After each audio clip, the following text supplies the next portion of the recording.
In a dark alley on a silent night, a man was running, fearing for his life. He looked back, worried about whether he was still being followed. Relieved, he thought he had escaped his pursuer, which made him lower his guard. His fate was near, like a sharp blade about to touch his neck. In those seconds, he felt as if someone wished for his departure from this world. He begged, asking the person to let him go, even offering money to escape his situation. However, his pursuer only wanted to watch the chaos unfold. After the night was stained red and the alley returned to silence, the day finally dawned. Araki, a high school student still drowsy, was on his way to school. He found it frustrating to go to school right after a sleepless night of work. Upon arriving, he noticed that many classmates were already present, but he was exhausted. Without saying a word, he passed by everyone, looking for his seat to rest. Medu, the class president, was kind to everyone and greeted the protagonist. The young man was not in the mood for conversation as he was extremely tired. This left his classmate Shuji embarrassed, as he did not receive a greeting in return. Nagasrina had her own opinion about her classmate. She found it pointless for Medu to talk to someone like Araki, but the class president did not share the same opinion,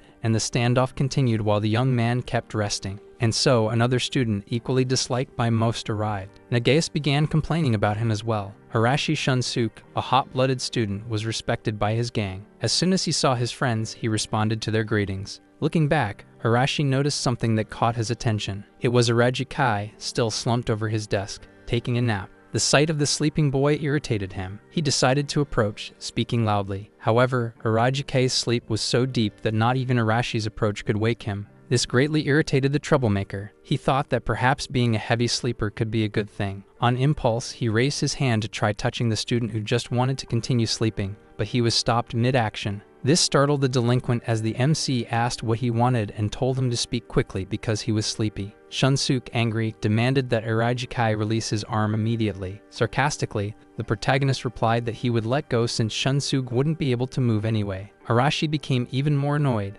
thinking the guy was a weirdo. While holding his wrist, he tried to pretend he wasn't hurt. The beautiful student Kanzaki Rin asked her classmate to stay quiet. She was not only beautiful but also talented. Arashi was furious because he hadn't even spoken to her yet, but he was already being scolded. Another girl stepped in front of him, blocking his path. Arashi just observed her in silence. The girl, Hashimoto Murray, was offended, not just by Arashi, but also by the other classmates. Another student, Narumi Yoshia, trying to maintain peace, asked her to leave Arashi alone. Even so, the young man continued sleeping. Arashi Shunsuk, annoyed that no one would leave him alone, decided to sit in his seat. Suddenly, the classroom fell silent, and everyone took their places. The silver-haired student, being a good example, was already opening her textbook. Meanwhile, the blonde-haired, green-eyed boy was concerned about Murray. Further ahead, the friend of all was chatting with the student in front of him. It was just another normal day in a classroom full of problems while the protagonist continued napping. However, he suddenly felt a strange energy that made him wake up. He didn't get up but noticed that the energy was coming from Medu. He realized that the energy was moving from the feet upward. Suddenly, he noticed that it was a symbol. It emitted an intense light, and everyone started to notice the glow that seemed to envelop the entire room. Within moments, everyone was terrified, not knowing what was happening, as the pentagram on the floor covered the entire class. Shuji, also sensing the strange energy, thought there was no time to think. They needed to evacuate quickly. However, the protagonist, still in his seat, knew there wouldn't be time for that. Soon, the light intensified, seemingly transporting everyone to another dimension. When the light finally dissipated, everyone found themselves lying on the ground. However, Araki was not among them. Being agile and clever, he wasn't as affected as the others. He realized they were in a stone building with several large columns for shelter. There was only one exit. Looking at the pentagram, he found it hard to believe, but it seemed that everyone had been swallowed by a white light. Little by little, the other students began to regain consciousness, realizing they were in a completely different place. Dazed, they had no idea how they had ended up there after passing through the white light. Shuji, acting as a good leader, admitted he didn't know what was happening but urged everyone to remain calm. Araki, observing from a distance, saw that Maidu was a good leader and could keep the whole group composed. But as always, there was a catch. Harashi Shunsuk didn't want to waste time. He thought that, one way or another, they had to get out of there. He called 2 more classmates to scout the area. The protagonist agreed, saying the idea wasn't bad. However, he asked them to wait. His classmate didn't understand and turned around to see what it was about. That was when Araki warned that he could hear footsteps coming from the other side of the door. Upon hearing this, Arashi Shunsuk stopped to listen carefully. Araki realized that 2 people were approaching. A man and a woman appeared as the large door opened. It wasn't clear whether they would be able to understand what the students were about to say. The woman seemed young and friendly, smiling as she asked if everyone had calmed down. The surprised students thought the two looked like a medieval knight accompanied by a princess. Araki noticed that the man had the appearance of a swordsman and remained constantly on guard. The woman, although she had a muscular build, appeared normal, nothing extraordinary. She then introduced herself as Leonora, the Archbishop of the sacred nation of Digorist. Young Araki seemed unable to hold back. Pointing at the two, he said he had never heard of that country and that everything felt like a joke. Even in the face of such insolence, the Archbishop remained calm and said that it was no joke. Midoshuji apologized and explained that everything had happened so suddenly that everyone was on edge. He took the opportunity to ask if she knew what had happened to them in that place. She was there precisely to explain the situation. She began to sincerely recount the circumstances. Leonora explained that they had all been summoned to a parallel world as humanity's last hope. Midoshuji found it hard to believe any of it. Meanwhile, Araki continued to be disrespectful. He was in the presence of the saint of that country, and the knight would never allow anyone to disrespect her. However, Araki didn't understand and told the man to shut up, challenging him. Leonora, sensing her knight's intentions, asked him to remain calm, as the young ones had yet to grasp the situation. Even so, Araki Shunsug lunged at the knight, calling him an old man and saying he didn't care about him. The protagonist, watching, noted that the troublemaker didn't even hesitate to challenge a man armed with a sword. Meanwhile, the knight kept his eyes on the young man, thinking he should be grateful that he wasn't armed. The action happened so fast that Araki didn't even have time to react. With a light movement, the knight struck his forehead with the tip of his sword. It wasn't anything severe or deep, but after that action, everyone was shocked, as it was now clear that things were serious. The Archbishop once again asked Gaius to put away his sword, saying that it was enough. She apologized for the knight's actions, explained that it was not his intention. She tried to explain about that world and the reason they were there. However, before continuing, she asked everyone to remain silent. When she did so, her gaze changed as if she intended to command their attention completely. Leonora explained that, due to the invasion of the Demon King, they were facing extinction. Her country, the sacred nation of Digorist, continued to resist. However, they did not have enough power to stop the threat. The protagonist thought that stories about a demon king were quite common, repeated through many generations. She went on to say that humanity's only hope lay in this final opportunity and that everyone present was a candidate to become heroes. Curious, Maidu asked if she was saying they were supposed to defeat the demon king. Narumi, skeptical, found that impossible, especially since none of them had any combat experience. When the subject of fighting came up, the dark-haired girl with a ponytail seemed discouraged. Many of those present were already terrified enough and didn't need to hear any more about it. Gaius the Knight believed that even though it was difficult, they should all at least try. He made it clear that unless they defeated the Demon King, they would not be able to return to their world. The knight's words disheartened those who still had hope. The protagonist thought the knight was being harsh but believed it was an attempt to motivate everyone. Even so, he knew that these people, who had always lived in peace, couldn't simply start fighting without proper preparation. Araki Shunsuk was still questioning the saint. He questioned why she had summoned them randomly to that place, and said that now they just had to obey everything they were told. Araki thought those two were the type of people he hated the most. Gaius observed the young man and noticed that his fighting spirit was still intact. Determined to settle the situation, he prepared to draw his sword. He knew he could be useful as a knight or just cause problems, but Leonora touched the young man's face and healed his wound. When he felt her hands, he realized his injury was healing rapidly. With a gentle expression, Leonora sincerely apologized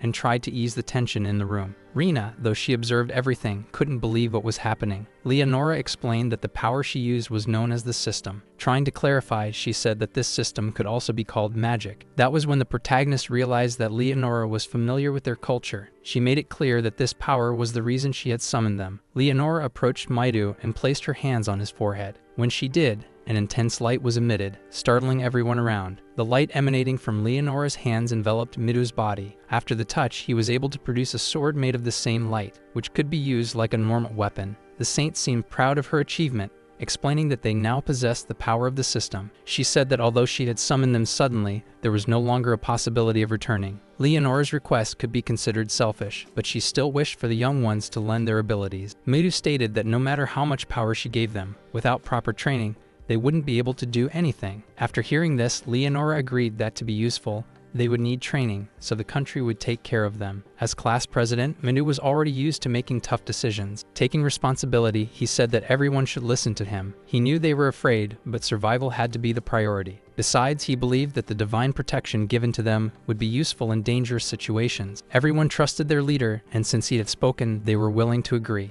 Noticing Mida's leadership skills, Leonora thanked him and assured that she would grant divine protection to all. For some, divine protection would be something like telekinesis, while others could control fire. Among them, there were those who could create massive explosions, summon whirlwinds, or even master other elements. Feeling exhausted, Leonora asked if she had granted divine protection to everyone. Stepping out from behind a pillar where he had been the whole time, the protagonist raised his hand and said he was still missing. She apologized, admitting she hadn't noticed his presence, and lightly touched his shoulder. When that happened, he realized his field of vision was changing, as was the color of his eyes. Looking in Leonora's direction, a status window appeared, displaying her name, age, gender, and other related information. That was when he was informed that his divine protection was judgment, something that seemed off. Intrigued by the name of his power, the protagonist asked about judgment. Leonora explained that this ability allowed him to see details of a target, functioning as a precise form of analysis. Looking at his own hand, the protagonist began to understand what she meant. He was able to analyze his own data and realized it was like a status screen in a game,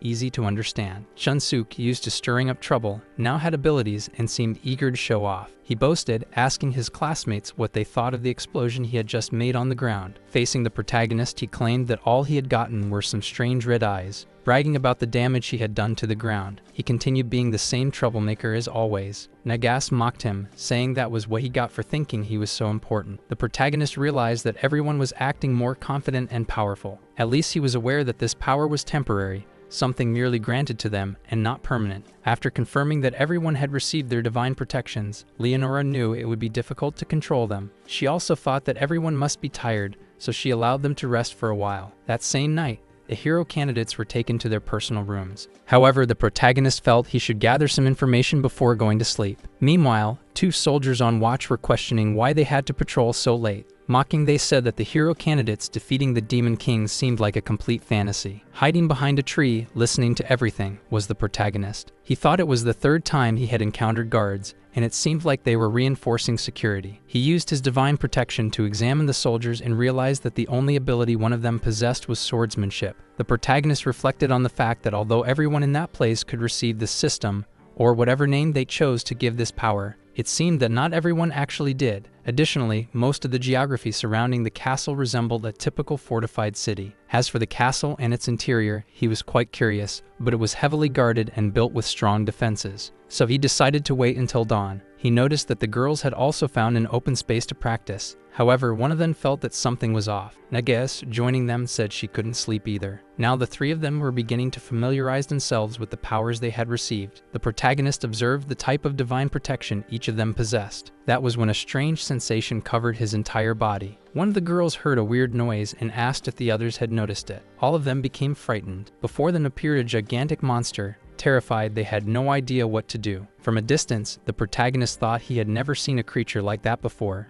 It resembled a lizard. He activated judgment to analyze it. He observed that the monster species was extremely aggressive, and its stats were far superior to Nages's. The monster suddenly released a gust of wind toward the girls, making them start running. The massive creature chased after them, and the protagonist noticed that it attacked without hesitation. Moreover, it moved quickly on all fours, but only in a straight line. It didn't seem intelligent, and its skin appeared tough, making the protagonist doubt whether a blade would be effective. Even so, he decided to take a chance and launched a blade toward the massive lizard. Apparently, he hit the target, but the attack didn't cause much damage. The protagonist realized that the blades had been effective, but the cuts were shallow. Meanwhile, the three girls kept running from the monster, unaware that the protagonist was nearby. One of them tripped on a rock and fell. It was Nages, the girl with long pink hair. The others were worried, not knowing what to do, as the monster closed in on their fallen friend. She sat on her legs, still feeling the pain from the impact. Remembering what caused her fall, she looked back. She saw the monster approaching. She froze as the creature raised its claw. In shock, her first reaction was to cover her face with her hands and close her eyes. After a moment, she slowly opened one eye to see what had happened. The monster had been stopped by a blade. Still on the ground, Nages was in shock as her friends called out to her, trying to help her up so they could keep running. Rena wanted to know what had happened and who had saved her since they had seen nothing except the blades striking the monster. The girls urged each other to run quickly, as none of them wanted to encounter another monster. Meanwhile, the protagonist, still hidden, thought that there was no real reason for him to save them other than his own conscience. He was also amazed to realize that monsters like that were wandering around the world. As he retrieved his blades from the monster, he sensed another presence. It was something so powerful that it went beyond the simple presence. It was an instinctive warning that his life was at risk.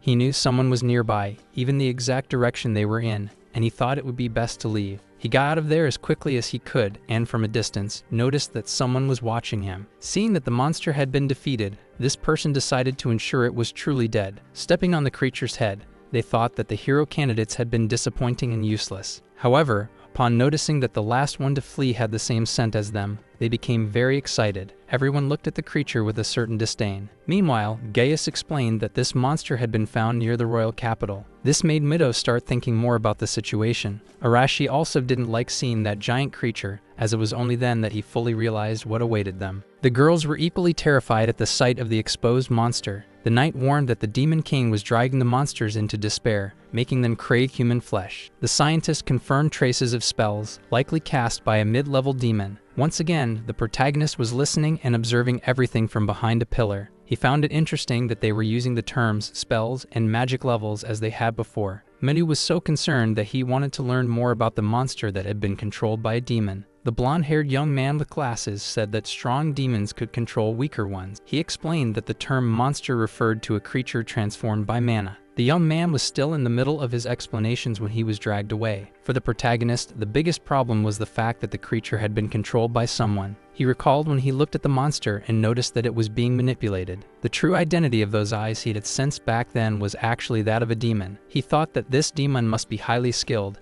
as he could barely detect its presence. He considered the possibility that the demon was watching everything at that moment, believing that fear would only lead people to failure. Even though he was calm and disciplined, the protagonist had to control himself to avoid succumbing to fear. Shunsuk said that everyone needed to remain calm because they wouldn't be able to return to their world unless they eliminated the Demon King. For the first time, his classmates agreed with him, and Midu once again tried to calm everyone down. Even so, for some of the girls, it was difficult, as fear consumed them constantly. The protagonist thought that they had finally realized that this was not just a simple game. Once again, the saint approached everyone and asked them not to be afraid. She told them that they simply didn't yet know how to use their new powers and that all they needed was training. She explained that they had been chosen from another world as hero candidates and that their growth rates would vary. With that, a week passed since the students had begun their training. However, since the protagonist had a power that was not suited for combat, he was assigned to the library. He would look out the window, watching his classmates train and strengthen their abilities while he simply studied books. All of this happened because his ability judgment was not considered a divine protection suitable for battle. At the Archbishop's suggestion, he spent his time reading in the library. He also became the target of jokes and ridicule from his friends, who mocked him for having a weak power. It all happened because they lacked knowledge about history and culture,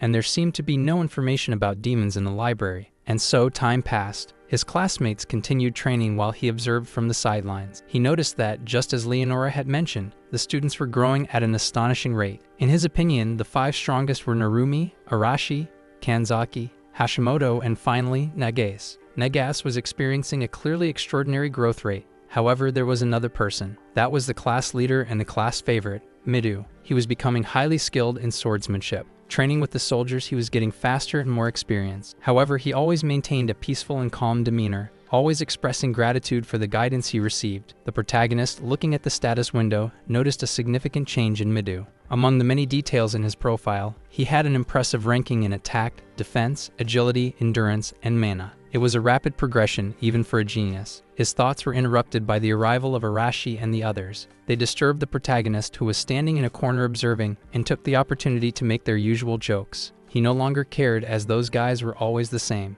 The 3 of them always gathered to annoy him. Even the girls looked at him with indifference. One of the boys asked the protagonist why he was being ignored and suggested that he should try talking to everyone. He simply stuck out his foot, making the boy trip and fall. Then he asked what was wrong since he had just fallen on his own. It was evident to everyone what the protagonist had done to the boy just because he wanted to talk to him. However, they couldn't continue the commotion because someone was approaching. It was the saint and her knight. When she arrived, she had to defuse the situation to prevent them from being punished. She looked at the others who were training and noticed that they were becoming more efficient. She thanked the guard for informing her. This way, she was able to see with her own eyes that everyone was growing quickly, just as she had expected. She announced to everyone that she had decided to move forward with the plan, which caused some concern among them. She explained that she wanted them to engage in combat practice against monsters. These words didn't sit well with everyone, who became tense and anxious. The protagonist seemed to be the only one taking everything seriously, as he already understood the risks of combat. The training exercises were explained while everyone was in the middle of a forest. It was a place full of obstacles, making it impractical to move in large groups.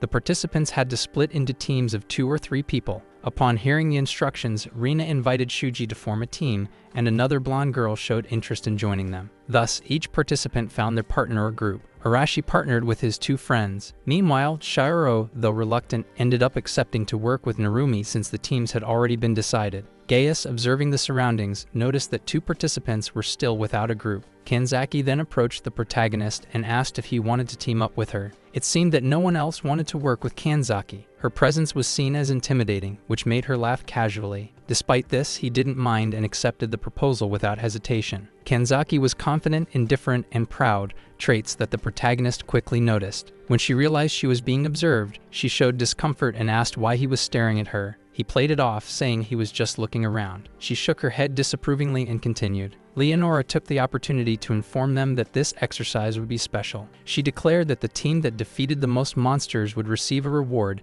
and then announced the start of the training. The teams then dispersed into the forest. Kanzaki took the lead, walking firmly, while the protagonist moved more slowly, analyzing the terrain around them. At one point, she stated that he could leave all the protection to her, considering herself superior. He agreed without question and declared that he would fully trust her. Kanzaki, looking to provoke a reaction, commented that he seemed to lack any sense of pride. However, he remained focused, interested in observing how she would handle combat situations. A short while later, he sensed the presence of 4 creatures nearby, suggesting that they were already surrounded. They were small, rough-looking monsters wielding wooden sticks as weapons. When the girl saw them, she hesitated, questioning whether these were really the opponents mentioned. The small creatures, displaying unexpected agility, quickly advanced to attack them. Kanzaki immediately used her power, commanding one of the monsters to kneel before her. Unable to resist, the creature obeyed. The protagonist noted that her power was one of domination, which was evident by how easily she controlled the monster. As he observed the skilled way Kanzaki handled the situation, Shinju noticed that she hadn't realized other monsters were approaching. He warned her that more enemies seemed to be nearby. Now aware, Kanzaki ordered the monster already under her control to drop its weapon. Although she exuded authority and power, Kanzaki seemed exhausted, which piqued the protagonist's curiosity. He silently questioned what could be happening to her while staying alert to what was coming next. She explained that she ended up like that whenever she used her divine protection for an extended period. The protagonist understood that such an action consumed a large amount of her mana and suggested that she eliminate the creature quickly. Immediately, she questioned the order, noting that the monster had a slightly humanoid appearance. However, he, being used to similar situations, considered it a trivial concern. He made it clear to his partner that those beings were enemies and that there was no reason to let them go. She understood the gravity of the situation, knowing that if she let them go, they would return later to attack them again. The young fighters realized that despite Kanzaki's powers, she was still a naive student accustomed to living in a peaceful world. Even so, the protagonist wanted to confirm whether she would be able to make the right decision in the face of danger. As she hesitated, more similar monsters began appearing in the area. She was still controlling the first one when she was warned that the others had already arrived. Kanzaki stated that she had already noticed their presence and ordered them to kneel as well. They all obeyed immediately. The protagonist asked what she intended to do next, but she told him to be quiet and help her. However, he reminded her that she had previously refused any help from him. Frustrated upon realizing that he was right, she understood that there was only one choice left for her to make. Kanzaki took a deep breath, gathering the courage she needed for her next command. Then she ordered the monsters to twist their own necks. With no alternative, they obeyed. The monsters eliminated themselves while the protagonist watched in silence. He realized that she was capable of carrying out lethal commands, but it all seemed too much for her. It was her first time seeing lifeless bodies on the ground, and now she knew she had been wrong to think it would be simple. The protagonist reminded her that those creatures had attacked them first, and that their intent was to eliminate them. He stated that she couldn't afford to show pity to enemies if she wanted to stay alive. Their opponents would never have mercy on her, and that was an undeniable truth. She observed the protagonist, Unable to understand how he remained so calm despite not having any combat abilities, she realized that he exuded confidence and composure. He reassured his partner, saying that keeping his nerves under control was his strongest skill. Additionally, he told her they should move forward but suggested that she go back if she was afraid. Irritated, feeling challenged, she placed her hands on her hips and declared that she would never turn back. She showed a firm intention to continue, even though she knew her courage was only superficial. Meanwhile, in another part of the forest, the situation was difficult for the other team members, who were running to escape the monster's attacks. The strategy was to join forces and attack all at once. Two girls combined their powers. One launched a gust of wind while the other fired a stone bullet. Their attacks were coordinated, but the monster they were facing was much larger. They weren't as lucky as the protagonist and his partner. Terrified by the size of their enemy and unsure how to react, the trio faced a dangerous situation. The protagonist's partner believed that they had to do everything possible to return to their world. She missed her grandfather and wanted to show him that she had matured, hoping to make him happy. Kenzaki's teammate questioned whether they should keep going, as there was a risk of getting lost. She didn't care. She believed she understood the situation and was just underestimating the forest. She looked back, thinking her partner was too arrogant, convinced that all men were like that. She stared at him so much that he felt uncomfortable and asked why she was looking at him. However, before she could answer, they heard a terrifying scream and quickly realized it came from their friends. That particular scream was from Hashimoto. The protagonist realized the girl was in trouble. He asked his partner what they should do.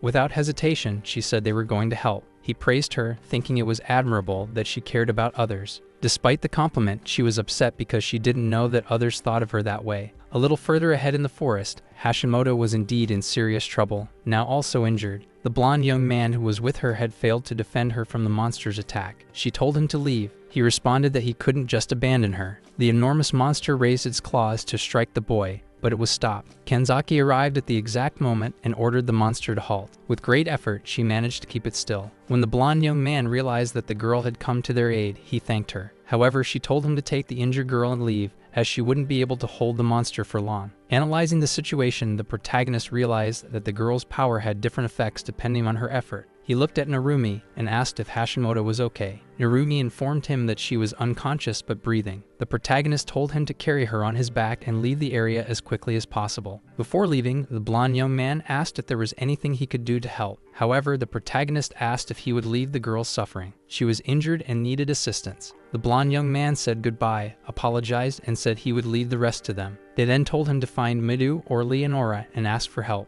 Now only the protagonist and the girl, who was still holding the monster at bay, remained. He decided to activate his judgment and realized that it was a type of mutant creature with some enhanced stats. This was concerning because the monster's fur looked extremely tough, and he doubted his attacks would do any damage. He also didn't know exactly what mutant species meant in this case. At that moment, his partner, sweating, screamed that she couldn't hold on any longer. Her powers were weakening. The young man thanked her, as she had managed to buy enough time for their friends to escape. Now it was his turn to get out of there, but her legs no longer obeyed her due to excessive mana consumption. As the monster prepared to attack her, the protagonist threw a smoke bomb. With that, he was able to grab his partner in his arms and get them both out of there. The time he bought wasn't much, but it was enough. He managed to get her away from the scene, asking her to stay quiet so the monster wouldn't hear them. Now they were hiding behind a tree, observing the creature from a distance. Kanzaki wanted to know where he had gotten the smoke he used against the monster. He explained that it was just a smoke bomb he had made during training. Clearly, this was a lie. The protagonist always carried that equipment with him. Shinju had a basic survival kit for situations where his life was at risk. Kenzaki apologized, and the protagonist wanted to know why she was apologizing. It was because it had been her idea to help the others. He told her there was no need to apologize, but it would be nice if he at least heard a thank you. At that moment, she smiled shyly and said, "Thank you." He complimented her, saying that if she were always like that, people would like her more. He once again asked her to stay quiet as they were trying to hide, and with her shouting, it was becoming difficult. She then whispered and asked if they should run. He believed there was no need to flee. The monster was furious, searching for them, but the ones who appeared were others. It was a trio, and at the center was Mido, who asked if that was the monster that had attacked his friends. He made it clear that from that moment on, he would be its opponent. Midu quickly activated the evil slaying sword. He was ready to engage in combat against that terrifying creature, showing no hesitation in the face of the threat. The brave Midu arrived at the monster's location, stopping right in front of it, determined to subjugate it. With his sword and courage, he charged at the creature, which was several times larger than him. The uncontrollable beast also attempted to attack the young man, who struggled to fight back. With precise and well-aimed strikes, he he managed to inflict significant damage on the monster. However, he wasn't alone. His partner, who had also joined the battle, was supporting him. She warned him to be careful as she launched a fireball at the creature. The pink-haired heroine spoke to the monster, telling it that this would be its end and that it wouldn't be able to endure much longer. Midu thanked Rina for her excellent work, as she had successfully cast her flame power on the monster. Still under the effects of the fire attack, the monster, despite being weakened, remained enraged and furious. Rina noticed that the creature didn't seem to be going down so easily, which made her panic. Her battle partner told her to stay calm because her attack had been highly effective. He explained that the monster was now moving more slowly than before. He asked her to stay composed so that together they could defeat the creature. Once again, the young swordsman attacked the beast while receiving support from the two girls. The demon behind it all believed it was only a matter of time before he reaped the rewards of his actions. As a veteran demon and executioner, he awaited his chance, certain that the bear trap could do nothing more against those young fighters. Observing the hero candidate Mido, the demon noted that he had grown a lot during the battle and was demonstrating great composure. He kept thinking to himself that this was just supposed to be an escort mission, but now he would change his plans. With his blade in hand, he watched the young Meadow, considering that it was time to end things once and for all. From a distance, he saw the three young warriors defeat the monster under his control. Meadow informed his partners that it was time to land the final blow, and he would do it with his sword. Meanwhile, the demon observed and thought that the biggest mistake that young man was making was believing he had already won. He watched as the three celebrated their victory, knowing that lowering their guard, thinking the enemy was defeated, was a grave mistake. He held his blade, eyes filled with intent. However, nothing could be done because the demon himself was now in a critical moment. The protagonist had used his blade to restrain the demon. The demon couldn't believe where this person had come from. He had been so absorbed in the battle that he failed to notice the young man's presence. The demon remarked that the moment a person makes their biggest mistake is when they assume they have eliminated their enemy. Realizing he had no other choice, the demon dropped his blade to the ground and surrendered to the protagonist. Turning slightly to see who had subdued him, he told the hooded young man that he would remember this. The demon still believed he had a chance to escape, but when he felt the strikes on his legs, he realized the situation was dire. Now restrained and thrown to the ground, he was told to keep quiet. No one wanted others to hear the commotion. The young hero candidate informed him that he would ask some questions, and if he answered honestly, he would be allowed to leave. When the demon asked who he was, the hooded young man said he was someone who lived in the shadows of another world. The protagonist thought for a moment and realized that the aura coming from that monster was the same as before. He concluded that this was the one who had been spying and revealed that since the monster hadn't given up easily, he had decided to use Maidu and the others, waiting for the presence to return. For the now contained demon, it became clear that the young man had been tracking his presence and had let the first moment slip by intentionally. The protagonist told the demon that he didn't have much time in this world and didn't fully understand what was happening, so he wanted to hear everything. However, the demon refused, saying he wouldn't talk. When that happened, he began to be punished. Then he was told that it would be better for him to speak honestly unless he wanted things to get worse. Even while still on the ground, that demon thought that the boy shouldn't underestimate him like that. His next action left the protagonist quite frightened. The demon had poison in his mouth. When he used the poison, he ended up becoming completely useless, which left the protagonist quite upset. He intended to ask more questions until he got answers, but the demon had already planned everything from the beginning. That was when the protagonist realized that the Demon King's army was composed of Meanwhile, their classmates watched in awe, their mouths open as they saw Hano Shiori performing her healing. They hoped that everything would go well and that their friend would return to full health. The girl who was healing said it would take an hour. This calmed the blonde-haired hero candidate, who was worried about them. Everyone was talking about how strong and brave Midu had been. He said he could count on Rina and the others. From a distance, leaning against a tree, the protagonist watched the scene and how everything unfolded. When he noticed that Kanzaki was watching him, he asked her why she was staring so much. She said it was for no reason at all. That was when the saint appeared satisfied, as it seemed that everyone had managed to return. Medu, upon seeing Leonora and her knight, just observed as the blonde-haired hero candidate scolded them both. He was outraged and wanted to know where they had been all this time. However, the knight said they hadn't gone anywhere. His job was to keep watching over all the young ones. Medu was even more upset, realizing that they had seen everything but hadn't helped. The knight made it clear that it wouldn't be good practice to save them every time it was necessary. Medu found Gaius, the knight's attitude, very poor for someone like him. Their friend had been on the brink of death, yet Leonora and her knight did nothing. The knight warned that this was normal. Risking their lives was something they would have to get used to, and that was the kind of battle they would face. This left everyone quite discouraged as they observed how coldly the matter was being handled. Midu also wanted to know why, on another occasion, they had said there were only weak monsters in that area. Leonora replied that it might have been because of the executioner demon that had been roaming around them. This made the hero candidates even more frightened, as many of them were still not prepared to face such a threat. Leonora, the saint, said that armored bears were not supposed to live in that part of the forest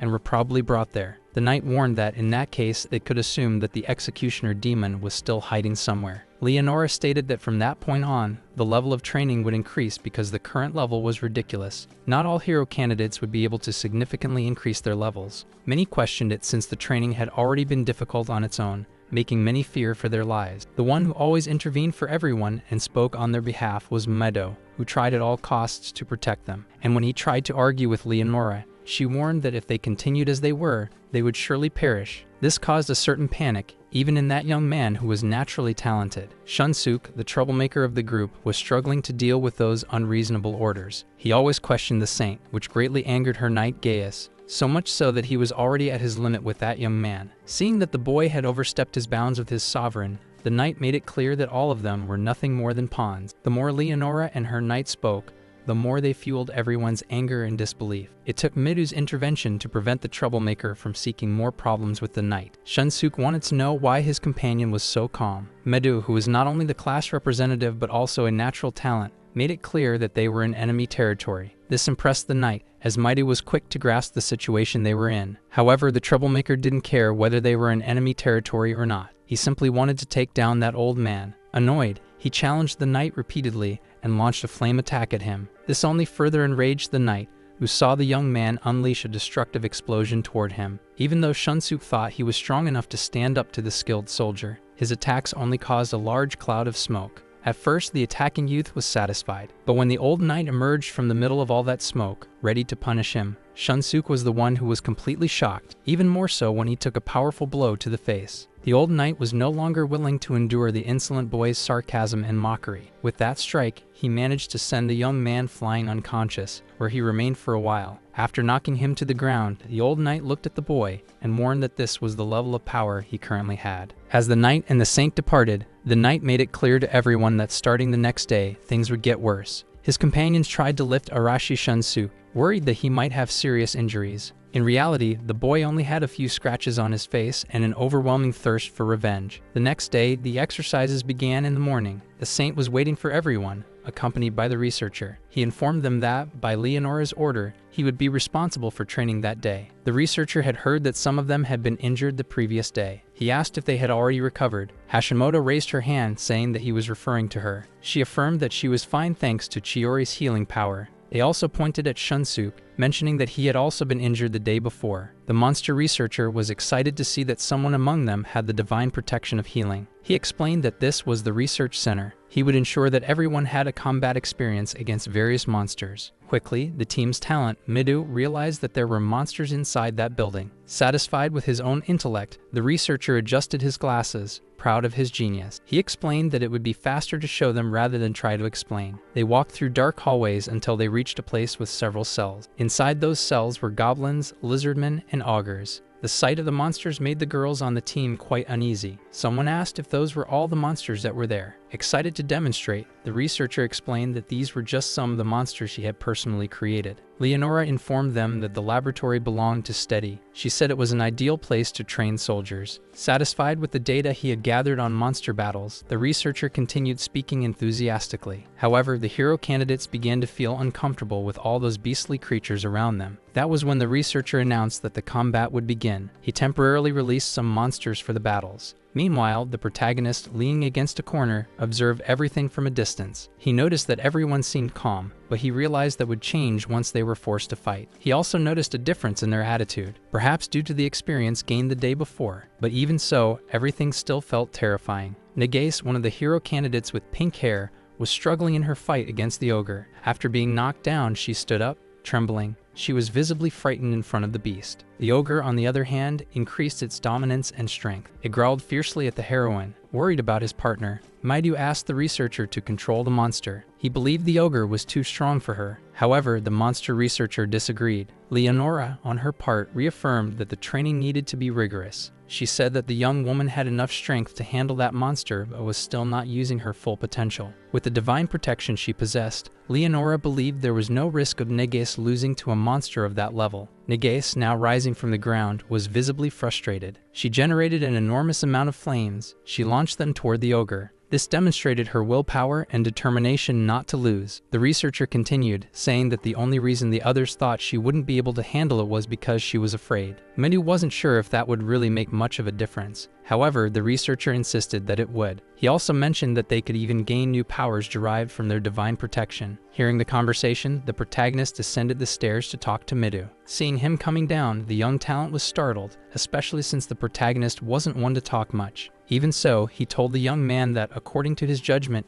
he had gained a new divine protection. It was the divine protection of evil crushing, level 2, and he also had a power called Kamikaze Monster, Divine Protection Attack. The young talent was so excited that he asked the researcher if he could test his new powers. Having already received permission, he immediately wanted to go into combat to test the new abilities he had acquired. When he activated the Sword of Evil Crushing, he noticed that it was brighter and more powerful. He combined it with the Kamikaze Monster Attack, surrounding his mana sword with even more energy. Just seeing the sheer power of that young man, the ogre was terrified. Medu warned the monster that he couldn't afford to show mercy, so he was coming at it with everything he had. That monster had little it could do since the difference in power was overwhelming. So much so that with his first attack, the young talent managed to sever one of the large monster's limbs. Swinging his sword felt easier and faster, and its power was several times stronger. As a result, it wasn't difficult to cut away more parts of the monster, securing a crushing victory. After revealing his new powers to his classmate, the protagonist thought that now Medu would have no problem fighting. With his eyes of judgment, he noticed that someone else had also gained a new divine protection. It was the person right next to him. Araki Shunsuke had acquired the Divine Landmine Protection, level 1, and since the two of them didn't get along,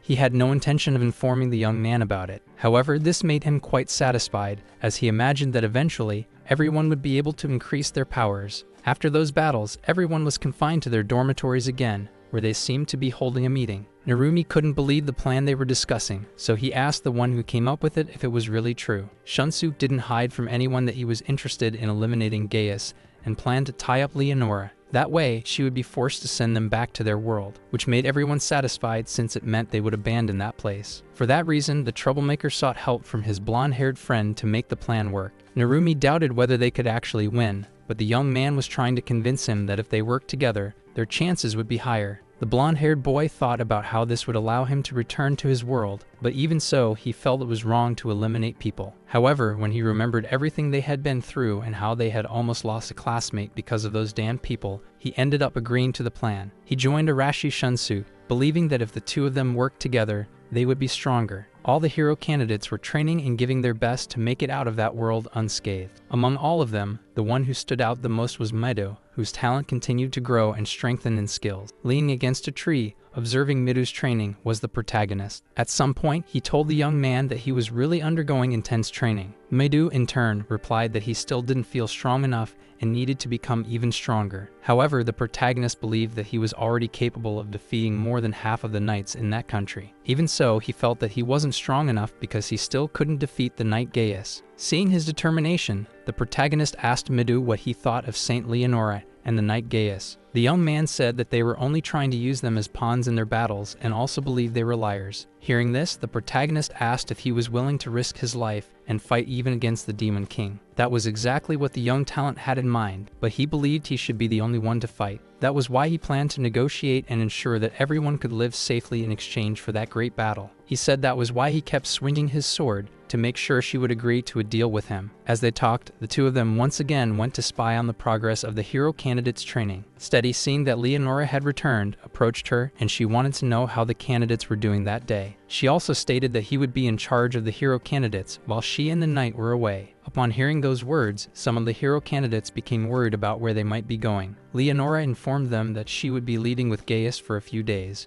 Turning around, she departed. The researcher, seeing the two leaders walking away, smiled with satisfaction. Meanwhile, along the way, as he guided the carriage, Gaius asked Leonora if it was a good idea. She, sitting inside the carriage, asked him why he was so concerned. He asked her to stop pretending in his presence. He knew that boy, Araki, was plotting something. The saint calmly responded while sipping her tea, saying it was probably a rebellion against them. Gaius wanted to know what she planned to do with that information. She simply smiled and said she was curious. She wanted to see what they would do and thought leaving them alone for a while was a good idea. That was not the knight's way of thinking. He knew they were still in development. The archbishop knew that wasn't the only thing happening, but she also knew that even if they tried, they wouldn't succeed. She also saw this as an opportunity, believing it was time to establish a hierarchy. With that, they would crush the rebellion and break their fangs once and for all. However, she made it clear to the knight that there were other suspicious things happening, but she would leave them alone for now. It was already nighttime, and the protagonist was still training,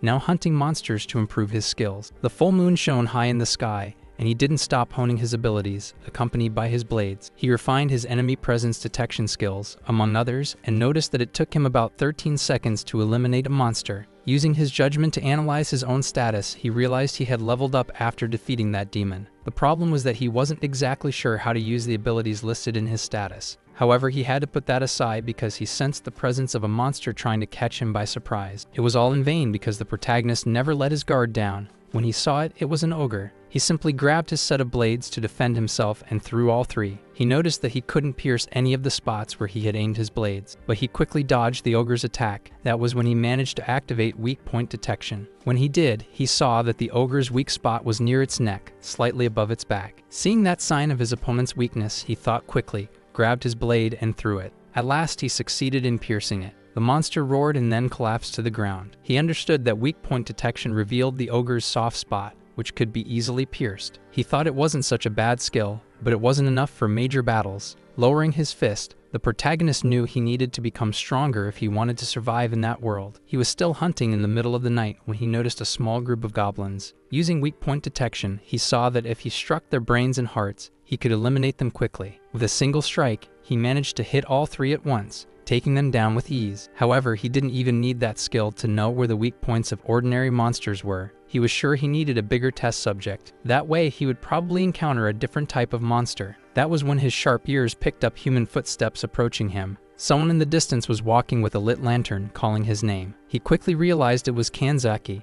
and asked her what she was doing out so late at night. She reported that she was worried since he wasn't in the dormitories and decided to go out to look for him. He was quite annoyed and said that the forest was very dangerous at night, recommending that she leave. The young woman, showing frustration, told the protagonist that those should have been his own words. However, he stated that he was already used to dealing with the dangers of the night and that fighting monsters during the day was different. Even knowing that he was right, she preferred that he stay quiet and wanted to know what he was doing there. Reluctantly, he told her that he was testing his new ability. She was surprised to notice that he had obtained a new divine protection. She recalled that the researcher had mentioned this to them, saying they could acquire protections derived from the original ones. Curious, she wanted to know what this new divine protection he had received was. Showing frustration, he simply turned his face away and said he had no reason to tell her. Kanzaki, in turn, stated that she had come there only because she was worried about him. Turning back to look at her face, he wanted to know if she was really worried and how that had happened. Her expression quickly changed, and she turned red, becoming quite furious with him. Nevertheless, he insisted that she should return. He was going to continue testing a bit more. She was very stubborn and decided she wasn't going back. She would stay with him in the forest. However, from afar, she saw smoke and asked her companion if he had noticed it too. The two of them confirmed that the smoke was coming from the direction of the dormitory. Meanwhile, the dormitory was under attack by goblins and other monsters that had been kept in the laboratory. They had set everything on fire and were now trying to massacre the hero candidates. They had the advantage, having caught everyone off guard. It was easy to overpower the hero candidates, and the stronger ones were in charge of protecting those who felt inferior. Midu was skillfully protecting those whose divine protection was not suited for combat. Meanwhile, monsters of various species attempted to corner the young aspiring heroes. Midu was quite frustrated because he noticed that they kept advancing even through the fire. Since everyone was exhausted, they had been sleeping. Some took a while to fully wake up, so their powers were weakened. However, they all knew they had no time to complain. They had to take care of themselves and protect the weaker ones. Meanwhile, the flames continued to consume more and more of the dormitory and its surroundings. The pair who had been in the forest quickly returned to help their companions fight the fire and the monsters. They couldn't believe the dormitory was in flames. It seemed like the others were fighting against the monsters. When the hero candidates battling the monsters noticed that the pair had arrived, they felt relieved. The protagonist didn't understand what had happened. He had only been gone for a few hours. A blonde-haired young man also reported that he didn't know what had happened since he had also just woken up. Observing the scene, the protagonist realized that this was clearly the work of humans and that their leader had to be nearby. A beautiful voice from above said that the hero candidate had good judgment. Looking up at the roof, they saw that the one behind all the chaos was the research leader, Steady. It was now clear why so many monsters had sneaked in. For the protagonist, everything made sense. They were all monsters from the laboratory, and the researcher declared that they were all his research specimens. Hearing this, the protagonist didn't stay silent and demanded to know what his goal was in trying to eliminate the hero candidates. Smiling, he simply said that he had received an order from above to eliminate them all. Some even questioned the researcher, asking if the orders had come from Leonora. He replied that she had nothing to do with it, and that he was talking about that cunning woman. Happily, he revealed that it was the Demon King himself, and everyone concluded that he was nothing more than a spy. Even being accused of being a spy, he didn't care. He admitted to it and said he would hold the same position elsewhere. He had fallen deeply into darkness, and that was now a fact for the protagonist. The researcher stared at him for a moment and said that he was sorry, but humanity could never understand true nature. The flames continued to consume everything around the dormitory. Meanwhile, from the top of a tower, the researcher Steady, along with 2 augurs, watched everything unfold. He ordered his monsters to attack as quickly as possible and take down as many hero candidates as they could. The protagonist called Kanzaki, and she knew exactly what she had to do. She unleashed her power upon the monsters. For a few moments, the monsters succumbed to the domination she imposed on them. The young woman still tried to turn the tide. The man above realized it was useless and ordered the monsters to return to obeying him. The young woman was surprised to see that her powers were having no effect. From above, he boasted, saying that he was a scientist and knew how to deal with rebellious monsters. Saying this, he ordered the monsters to attack, and now all of them were acting aggressively. Seeing everything that was happening and understanding what would come next, the protagonist asked her to step back. He would handle everything the old-fashioned way, just as he always did at night. Swiftly passing through all those goblins, he used his blades to resolve everything as quickly as possible. From above, Steady found it fascinating how that hero candidate carried out his attacks. Even against multiple enemies, he didn't stop. He adjusted his movements and attacked one by one. No monster stood a chance against him, even more so now that he knew each of their weak points. Not even the thick skin of the ogres could withstand his blades. Demonstrating agility, he struck and threw away those who tried to threaten his battlefield. His companions watched him in admiration, as until then,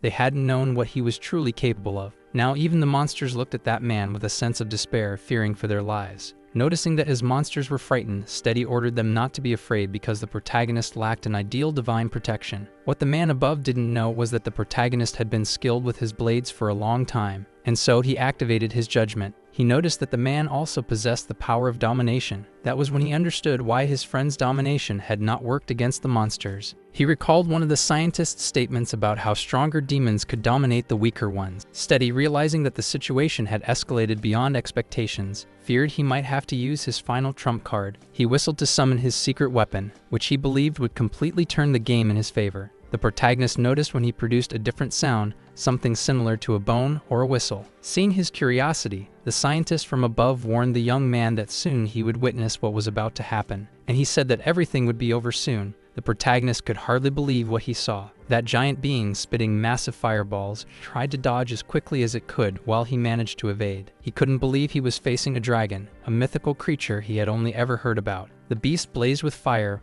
while its master shouted for it to attack without mercy. He made it clear that this red dragon was the trump card he had been keeping in reserve. Even though he hadn't planned to use it in that situation, where he was already at a great disadvantage, he unleashed his red dragon. It advanced toward the candidates, beating its wings toward them all. Swinging its tail and stomping its feet on the buildings, it caused massive debris to fall over the heroes. Many of them were worried because they couldn't evade in time. That was when Kanzaki's mind was saved. After everything, the protagonist asked if she was okay. She looked at him in disbelief, amazed that he had actually saved her. The young man also asked Narumi if he was okay. The blonde-haired boy with the power of wind said that he was. Upon hearing the response, he asked him to take Kanzaki and get out of there. Following his request, the young man left as quickly as possible. Now the protagonist stood face to face with that red beast. He had already activated his ability and knew its weak point. Now he needed a plan to hit it, as the creature was massive, and his blades had broken in an attempt to pierce it. Knowing it was resistant and that he couldn't cut it with any of his blades, he had to think of another approach. Meanwhile, the dragon remained at its peak power. From above, the troublemaker Shunsuk watched the dragon. He said that it was the perfect size for his target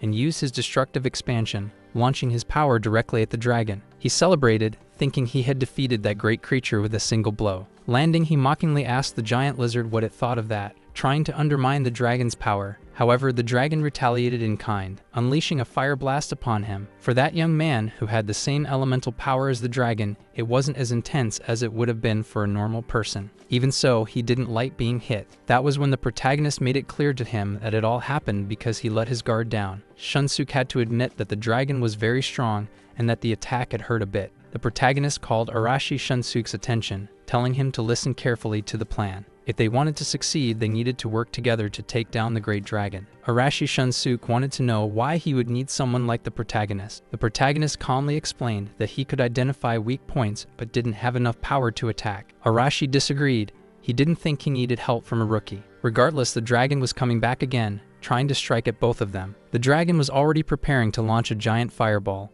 Araki, looking at that massive creature, didn't believe it could actually hit them. Even without believing he could be struck, Araki was hit by the dragon's attack. Now standing before the dragon, he realized it would be difficult to face it alone. The protagonist made it clear that he wouldn't be able to move forward if he thought he could defeat it by himself. Araki wanted to know where the weak point that the rookie had mentioned earlier was. The protagonist pointed out that there was a distinct scale on the dragon's neck. Pointing at it, he asked if his fire-wielding companion could see it. He warned that he would draw the monster's attention to himself while Araki handled the rest. Knowing that he needed to strike with full force, Araki prepared himself. From above, Steady asked his dragon what it was waiting for. He ordered the red dragon to attack and destroy everything. Obeying, the dragon began beating its wings powerfully, preparing for its next strike. Its wing attack was strong enough to disrupt the two of them. The dragon was already positioned for its attack. The protagonist started drawing the massive red beast's attention toward himself. While his companion positioned himself to attack, the protagonist ran in the opposite direction. He successfully captured the red dragon's attention, buying time,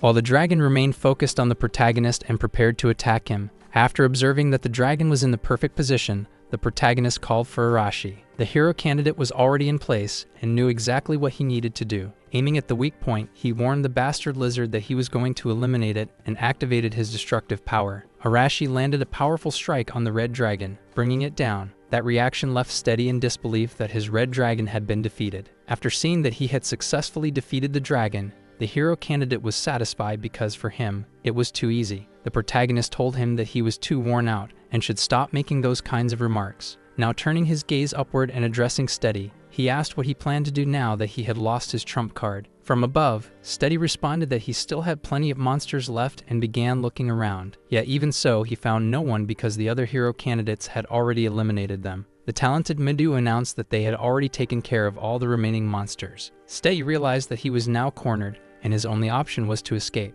Even so, a hero candidate with wind powers approached him. Steady was standing dangerously close to the edge at that height, and in his panic, he slipped and fell. A hero candidate with water powers softened his fall. With that, he was temporarily neutralized. Immediately after, the protagonist pointed his blade toward the researcher's face. While he was still immobilized by the water power, the protagonist demanded to know who had sent him. Just as he was about to reveal the truth, his eyes started acting strangely. Maidu and Nagase observed the reaction that led to the researcher's demise. The protagonist explained that he had seen a type of curse protecting him to prevent any secrets from being revealed. Maidu, thinking quickly, realized that this was done to prevent any kind of information from leaking. The protagonist stated that the Demon King's army would continue to be a threat to them. The day after the incident caused by Steady, everything was in ruins. The saint regretted not being there to prevent things from happening the way they did. Narumi made sure to remind her that they were the ones who had left Steady in charge. Leonora apologized for causing that misunderstanding. After that, she commented that she never thought such a weak demon tamer could cause so much damage. That comment left everyone doubting what she was saying.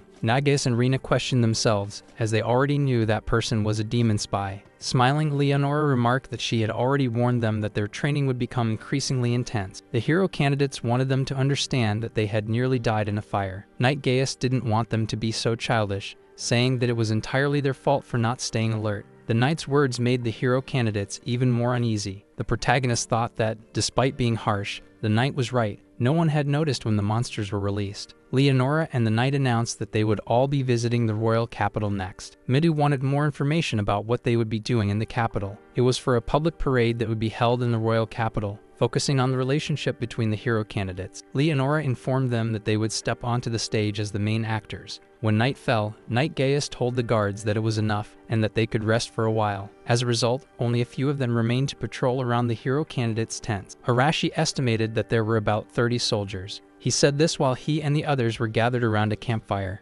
Observing the soldiers, they noticed that they weren't all that impressive. Thus, it was clear that Arashi could take any of them down with a single punch. Arashi Shunsuke had a point and wanted to make it clear that this was the perfect opportunity to put the plan into action. One of his friends wanted to know more, and he explained that there were usually many soldiers around, but at that moment, there were only 30. He was sure they could outnumber them and knew that Leonora and Gaius were underestimating the situation. He believed they hadn't considered the possibility of rebellion. Arashi declared that they would die that night and asked them to call Narumi and the rest of the group. Unseen, the protagonist was behind a tent watching everything. He agreed that Arashi was right. There were very few soldiers in the camp. He raised the question of why Leonora and Gaius were so confident that they could handle them alone. Midu turned around when he heard someone calling his name. The protagonist wanted to know if they could have a conversation. Outside the tents, some of them were talking in the forest. It was a group that included Arashi, Narumi, and others. He figured that those who weren't on guard duty at that moment must have been sleeping, and others agreed with that thought. Just as they were about to take action, another group asked Arashi to wait because Nagase and Midu needed to speak with him. For a moment, the two groups just stared at each other. Then Midu stated that he had overheard that they were planning to face Leonora and Gaius. Arashi Shunsuke was surprised and wanted to know who had told them. Midu said that he had simply overheard it while passing by. Nagase wanted to make sure they really thought that way. Arashi Shunsuke was already tired of letting them treat everyone like dogs. Midu understood how they all felt, but he was still trying to think of another way. He stated that he would become a piece on Leonora's chessboard and defeat the Demon King. Arashi seemed to be the only one who saw through Leonora's intentions and knew that she would never listen to anyone. Midu continued defending his perspective, saying that by becoming stronger, he would gain some power to negotiate. Arashi declared that this was out of the question and asked Midu to step aside. He just wanted to return to his own world. That group was determined to stop Arashi if necessary, but hearing that did not please him at all, as the young man was already determined to do whatever he wanted. Frustrated with his colleague's stance, Arashi attacked with a kick, aiming at his face. Midu managed to stop him before the attack landed. Even so, he found the kick incredibly fast and powerful. Arashi Shunsuke couldn't believe that his colleague had blocked his attack. In the middle of the commotion, the guards became alert and asked what they were doing. Arashi simply listened and said nothing. Midu apologized and said that they were just discussing something. The guards ordered them to go to sleep since they would be waking up early. The young man simply listened attentively, as his colleague complained that everything was getting exhausting.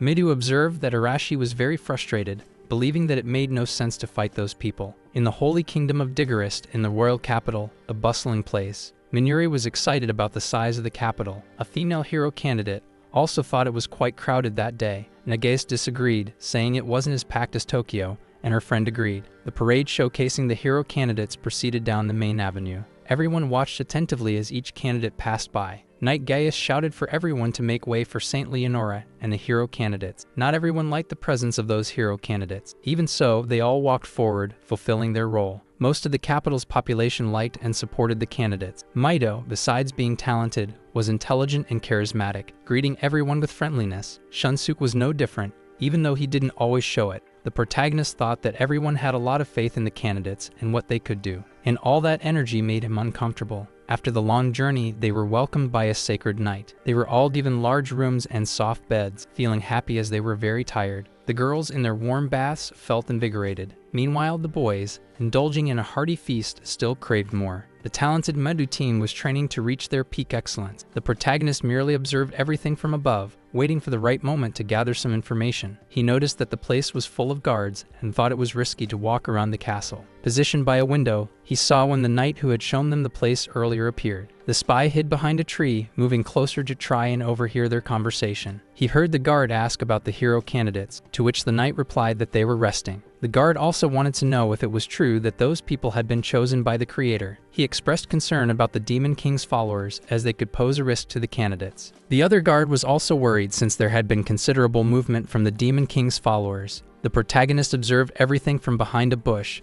paying close attention when they mentioned the followers and the guards' concerns. However, the knight didn't think there was any need to worry, believing that the hero candidates would be capable of protecting the capital. He informed the guards that it was time for training. Dissatisfied with the situation, the protagonist decided he would search for more answers in the city. By nightfall, he entered a tavern where many people were drinking and having fun. The protagonist approached the counter and placed a coin down, trying to get the bartender's attention. As he listened to the conversations at the tables, he realized people were talking about the hero candidates. He noticed that the church held a very powerful position in that country, and people seemed to fear it greatly. When he finally got the bartender's attention, he said that he was new to the region and wanted to know more about the Demon King's followers, as he had heard a lot about them but didn't know exactly who they were. The man replied that a war against the Demon King's army was forming in that country. Apparently, the Demon King led terrifying monsters, and it was said that even humans were being seduced by his power. The protagonist asked if he meant that those seduced people were the Demon King's followers. He confirmed,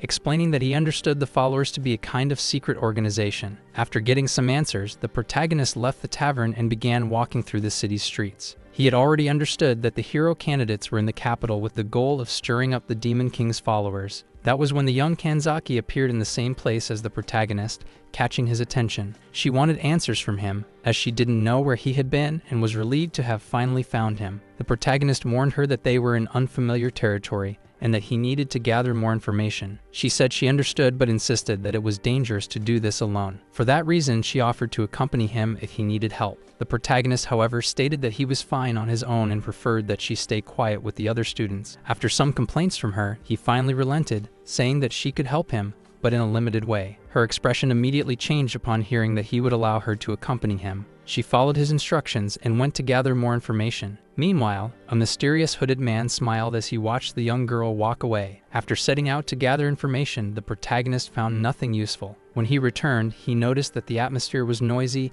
and that it was already quite late at night. He headed to the hall where the other students were talking and wanted to know what was going on. That was when he learned that Kanzaki had disappeared. Honya, Kanzaki's roommate, had noticed her absence. The protagonist, who didn't share a room with anyone, hadn't noticed her disappearance. Midu then asked the protagonist if he knew anything about Kanzaki's disappearance. He replied that he didn't know anything since he had been sleeping in his room. Midu paused for a moment, thinking about what to do. Then he said that the sun would soon rise and that they would all go out to search for Kanzaki. Negus suggested that perhaps it would be best to leave Kanzaki alone, but also agreed that it would be wise to listen to Midu. The protagonist knew that it was already late and that most people in the city were probably asleep. Even so, he decided to go into the city to search for Kanzaki as well. He walked through the city, believing that she might be nearby. His suspicions grew when he found Kanzaki's student ID card on the ground. From a distance, someone was watching the protagonist and noticed when he picked something up from the ground. They were specialists sent to eliminate him, and they lunged at him with their blades. The protagonist, however, effortlessly dodged their attacks,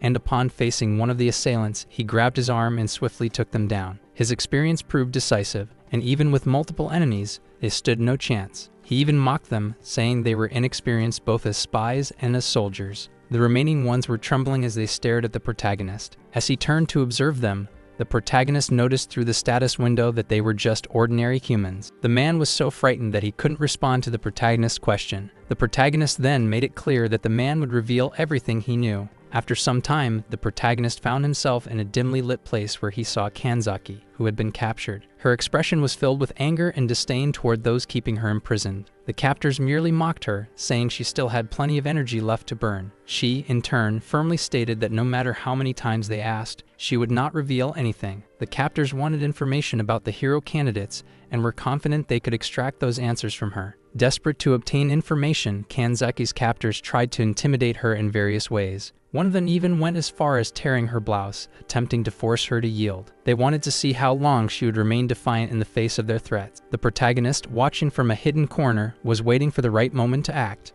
Looking at the status window of the enemies, he noticed that both were young men around 20 years old and appeared to be ordinary people with no supernatural abilities. After confirming they were just humans, the protagonist decided it was time to act. He struck with precision. Kanzaki only saw the two men collapse unconscious near her. She quickly realized that they had been defeated and felt relieved to see that the protagonist had come to rescue her. As the protagonist took the key to unlock her restraints, he apologized, feeling responsible for the situation. Standing before him, Kanzaki was visibly embarrassed but thanked him for saving her. As he observed his surroundings, the protagonist sensed a dangerous presence approaching. The feeling of an imminent enemy was unmistakable. When he stood up and moved closer to Kanzaki, both realized that someone was about to appear. He immediately positioned himself in front of Kanzaki, ready to protect her from any attack. The rapidly approaching enemy attempted an attack, but the protagonist skillfully dodged, carrying Kanzaki in his arms to evade the strike. Impressed by the protagonist's agility, the enemy praised his abilities. The new enemy introduced himself as Reens, the Holy Knight, but soon revealed that he was actually a general of the Demon King's army. Surprised, the protagonist concluded that the capital was full of disguised enemies and that the country was rapidly heading toward a major crisis. Reens the Knight explained that the fall of the kingdom was approaching faster than expected. Both were prepared for battle. Using his judgment vision, the protagonist observed the Knight's status window, which ranked him in Category B. He knew he couldn't underestimate him. With a cold gaze, the Knight was the first to attack. He was in a hurry to finish the fight, but the protagonist managed to dodge the initial strikes. Maintaining his focus, the Knight quickly analyzed the situation and proceeded to his next move. He formed a pentagram and commanded fire magic to strike. Several fireballs shot toward the protagonist. The protagonist realized that the Knight's primary attribute was fire, giving him a significant advantage. Though at a disadvantage, he managed to evade some of the attacks. However, he knew he couldn't remain airborne, just as the Knight had warned. Seeing the protagonist attempt to launch small blades as a defensive measure, the Knight scoffed, declaring it all to be useless. Then he ordered his sword to ignite, transforming it into a blazing weapon. Confidently, he declared that it was over for the protagonist. However, in an unexpected move, the protagonist pulled out a firearm from his standard equipment and fired at the Knight. The bullet struck Reens directly in the forehead, causing him to slowly collapse to the ground, defeated. Despite his victory, the protagonist felt uneasy about using his firearm. Hearing the gunshot, Kanzaki asked if that was really a firearm. The protagonist calmly responded that it was simply his standard work equipment. Changing the subject, Kanzaki thanked the protagonist for rescuing her. He replied indifferently that it was just a coincidence since he knew she was strong and could have used her own powers. However, Kanzaki revealed that with the restraints on her, she couldn't use her powers. The protagonist concluded that the chains had been specifically designed to neutralize divine protection. Upon hearing that she could now use her powers again, he simply remarked that it was a good thing. She also informed him that those people intended to attack all the hero candidates. The protagonist replied that he already knew about that. He had received the information from someone else. Shortly before arriving there, he had encountered other fanatics who begged him not to take any action. The protagonist in turn warned them that he would only hold back as long as they behaved properly. The hooded man claimed that he was simply following orders. He had been told to eliminate all the candidates. Properly interrogating the man, the protagonist asked what they had done with Kanzaki. The man revealed that she was still alive and that they had decided to use her as a hostage. That was the whole story the protagonist was telling the girl after rescuing her. He also mentioned that he found it strange that those men had not been affected by the curse, unlike Steady. Kanzaki deduced that they were fanatics. She couldn't believe she had thought those people were allies. The protagonist told her she shouldn't let people deceive her so easily. Irritated, she told him to shut up and insisted that they had answered all her questions correctly. To end the subject, she admitted she regretted it and had simply been careless. The two of them heard someone calling their names. Turning around, they saw that it was Midu. He had been searching for them and felt relieved when he saw that both were safe. Looking at Kanzaki, he said he was happy that she was safe and that it was good she had been found. Regarding that, the protagonist needed to talk to Midu. Midu grew concerned and asked if something was wrong. The protagonist explained that a group of human fanatics who worshiped the Demon King was fighting against humanity. Midu concluded that the real problem now was distinguishing allies from enemies, which wouldn't be as easy as it was with monsters. The protagonist agreed and said that was why they needed to be twice as careful and remain cautious. Midu thought they should report everything to Leonora and hoped she would strengthen the defenses. Kanzaki knew that if they did, she would likely just tell them to handle it themselves. Midu considered that they should first regroup to make a decision, but everyone was scattered searching for Kanzaki. As he said that, the three of them heard screams. They noticed that the noise wasn't coming from far away. They rushed toward the source of the commotion. However, they were soon surrounded by several of those hooded fanatics. There were many of them, armed with spears and various blades. Midu immediately realized that this was exactly the kind of ambush they had been expecting. The protagonist warned them that the enemies were closing in and told them to get ready. The 3 hero candidates were completely surrounded. The same situation was unfolding in other locations, with other candidates being ambushed by those fanatic. The enemy was taking advantage of the fact that the hero candidates had split up, making it easier to corner them individually. Shunsuk, seeing the hooded men surrounding his group, could hardly wait to start fighting. Meanwhile, the protagonist analyzed his enemy's status using his judgment power. He observed that there were 6 of them, and although their stats were low,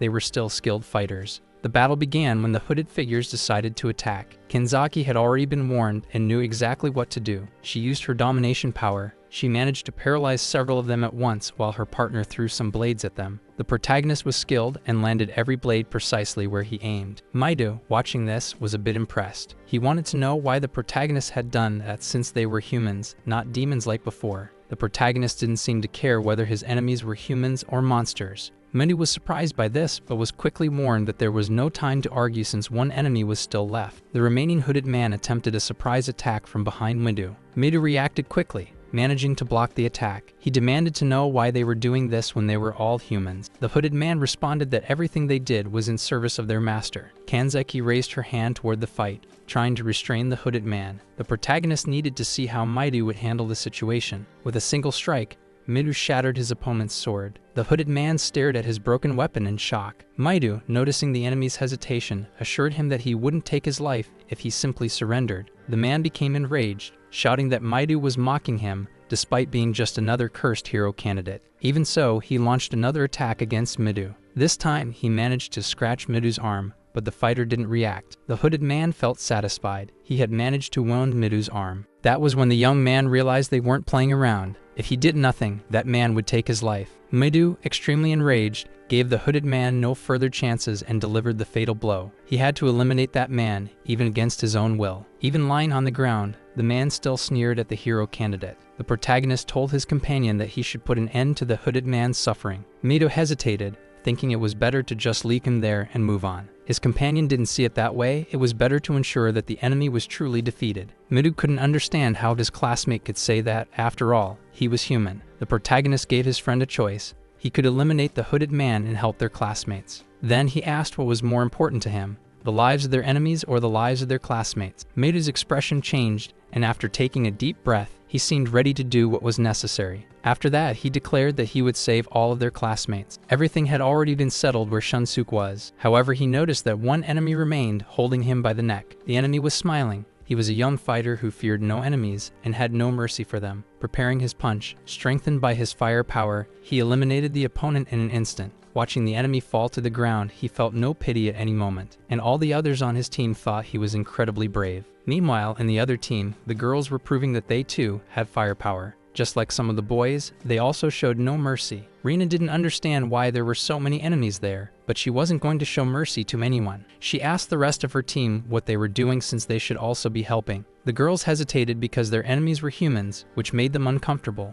Rina was furious, asking if they preferred to die rather than defend themselves. The two of them were being attacked by the hooded enemies, yet they refused to fight back. Rina, upon seeing a familiar figure, questioned why she was there. Leonora wanted to know if they were really going to accept the lowest possible score. Everything was a complete mess, and some of the girls refused to fight. It was in this chaotic scene that the saint arrived, witnessing the situation and asking if they all wanted a failing score. When the hooded enemies noticed the saint's presence, they became even more furious. They hurled insults at her, as none of them liked her. She assumed that the hooded men knew these were the hero candidates and their subordinates. One of them told her that she couldn't do anything since she didn't even have a knight escort to protect her. The saint knew they were nothing more than fools seduced by the demon king's power. One of them, irritated by her words, decided to put an end to her speech. When they all tried to attack her at once, forming a siege, she simply smiled and ordered them to kneel. Even without understanding why they were obeying, they had no choice but to do so. Meanwhile, she merely watched as they were consumed one by one. The strongest among them, now lying on the ground, realized they couldn't move. Rina even compared the saint's power to that of her friend Kanzaki. The saint didn't appreciate the girl comparing her incredible power to something as insignificant as her friends. Annoyed, she proved that her domination ability was superior in every way. Rina was curious as to why the saint had wasted time saving her and her friends. Leonora stated that she would give them the lowest possible score because she preferred that they handle things themselves. Rina then asked if she should be grateful. The saint replied that it wasn't necessary. It was her duty to take care of her subordinates. At the height of her power, one of the hooded men dared to touch her cloak. He had the audacity to speak to her, asking what she planned to do with them. Sarcastically, she apologized to him and said she didn't realize there was still one of them left alive. Revealing her true nature, she ordered the girls to eliminate the hooded man. However, it wasn't just an order, it was an absolute domination from which they couldn't escape. All those who had initially refused to act were now being controlled. Even though they didn't want to, their blades moved exactly as Leonora commanded, and the entire scene was visibly shaking the girls' mental state. The other team arrived to help, but it was too late, and the protagonist could see what the saint was doing.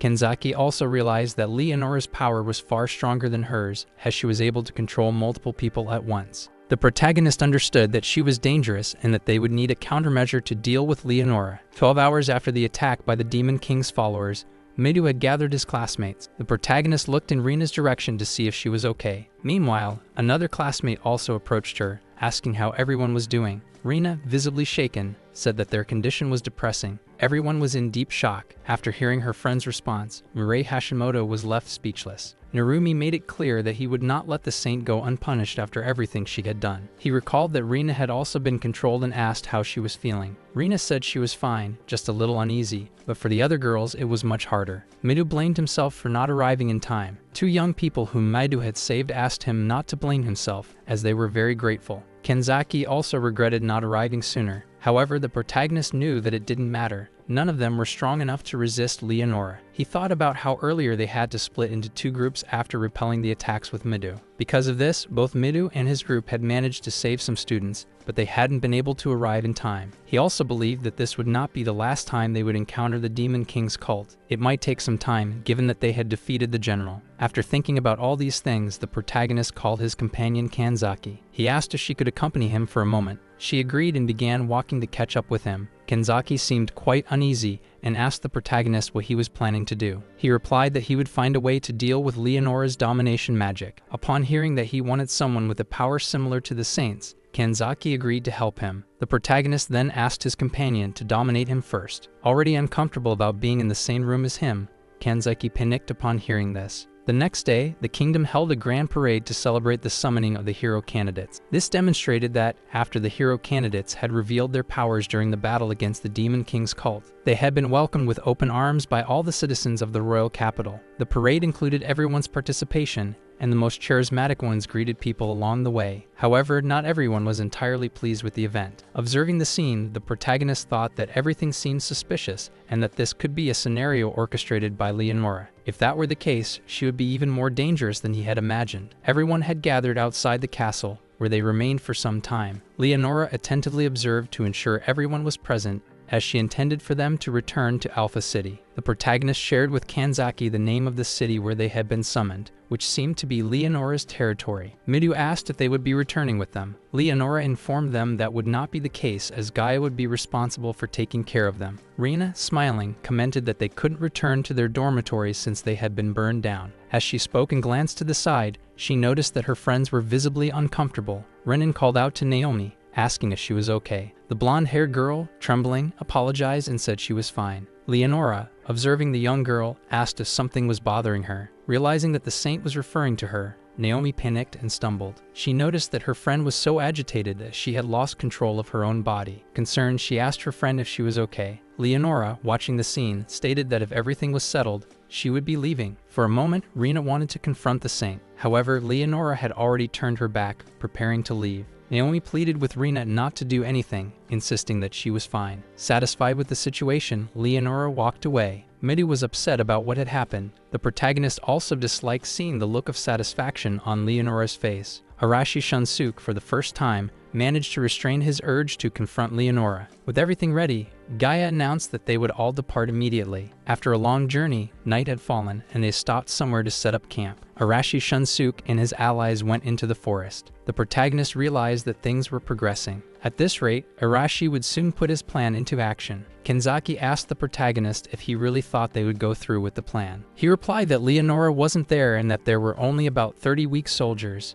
Moreover, it was a perfect opportunity to eliminate Gaia, and under these conditions, there was no reason to stop them. Narumi was leading Gaia directly into the ambush he and his allies had prepared. The excuse used was that there was a monster resembling a dragon, but he pretended to be surprised when he didn't see the creature. Gaia found it dangerous for a dragon to be in that area and considered that he should report the incident to the home squad. As planned, Narumi shouted to get Gaia's attention. Pointing his finger in a certain direction, he asked the knight if he would really be able to handle that. Meanwhile, his friend Arashi Shunsu prepared his attack, appearing from above. He surprised the knight with a devastating blow. The quick young man used his wind power to dodge, saying he had barely avoided being hit. Gaia tried to escape the attack with as much agility as possible, but was still grazed, leaving part of his face wounded. Looking around and realizing he had fallen into a trap, he became visibly unsettled. Arashi Shunsu was disappointed because, despite all his strength, it wasn't enough to eliminate the knight Gaia. Smiling, he remarked that the knight was quite resilient, but assured him he wouldn't stop there. When the knight realized that the young man was about to attack again, he managed to keep his distance. Arashi grinned even wider, saying that tough bastards were his specialty. He then used another ability called Ground Mine, which struck the knight Gaia directly. He made it clear to the knight that they were the ones who had led him straight into that trap. Slightly wounded, the knight leaned on his sword, glaring at the young man with hatred. Arashi asked the old knight if he had used mana to defend himself, as the attack had still injured him. Angry, Gaia commented that he couldn't believe they were so low as to resort to cheap tricks. Arashi Shunsu made it clear to the knight that his only goal was to eliminate him, regardless of tactics. Right after saying that, his allies appeared from behind the trees, forming a circle. Realizing that he had no choice but to face the group, the knight prepared to give it his all, and from the knight's stance, the young man also understood that they had to eliminate him without showing any mercy. He remarked that it seemed there was no other way to stop them except by using his strength. With that, he pulled something from his pocket and tossed it into the air, creating a bright light in the sky. From afar, Midu, along with Kanzaki and the protagonist, saw the light and assumed Arashi had messed everything up. Seeing the light in the sky, the guards recognized it as a distress signal. One of them noticed Gaia's absence and considered that he might be in trouble. The other suggested that they should split up and check who was calling for help. However, before he could act, he was struck by a blade and taken down before leaving the area. The protagonist, calm and silent,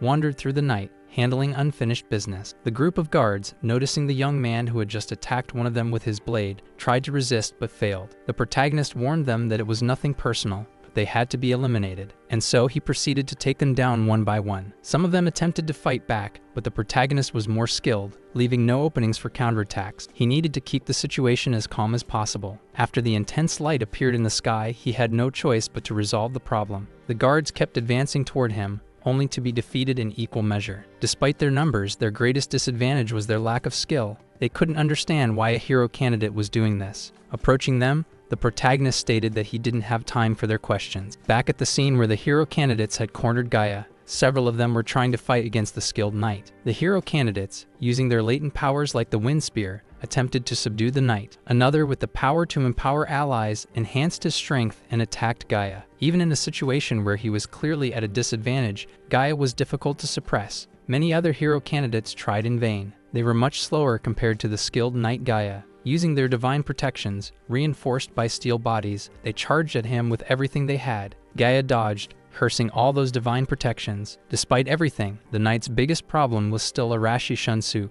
the strongest hero candidate, and also the most determined to eliminate Gaia. The knight found himself cornered, and after Arashi's attack, he was significantly damaged, along with his sword. Arashi praised the old knight for his persistence. Meanwhile, Narumi commented to his colleague that he thought the light in the sky was a distress signal. Gaia, however, stated that he wouldn't need any of that. That was when Leonora arrived at the scene and asked Gaia if he was truly cornered. Arashi's group was surprised to see the saint return so quickly. In another location, the guards were gagged and tied up. When Maidu saw the scene, he wanted to know from Kanzaki what she was doing. He noticed that she was using her command ability to force one of the knights to tie up the others. Kanzaki claimed that she was just following orders. Midu asked whose orders she was following. Rina found it unexpected since Kanzaki usually ignored others and any requests they made of her. That was when the protagonist arrived, apologized to Midu, and explained that she was following his orders. Midu was surprised by his friend's actions. Kanzaki informed them that she had captured 7 guards, but the others had escaped. When Midu heard the protagonist say that he had taken care of the rest, he wanted to know exactly what he meant by that. Kanzaki,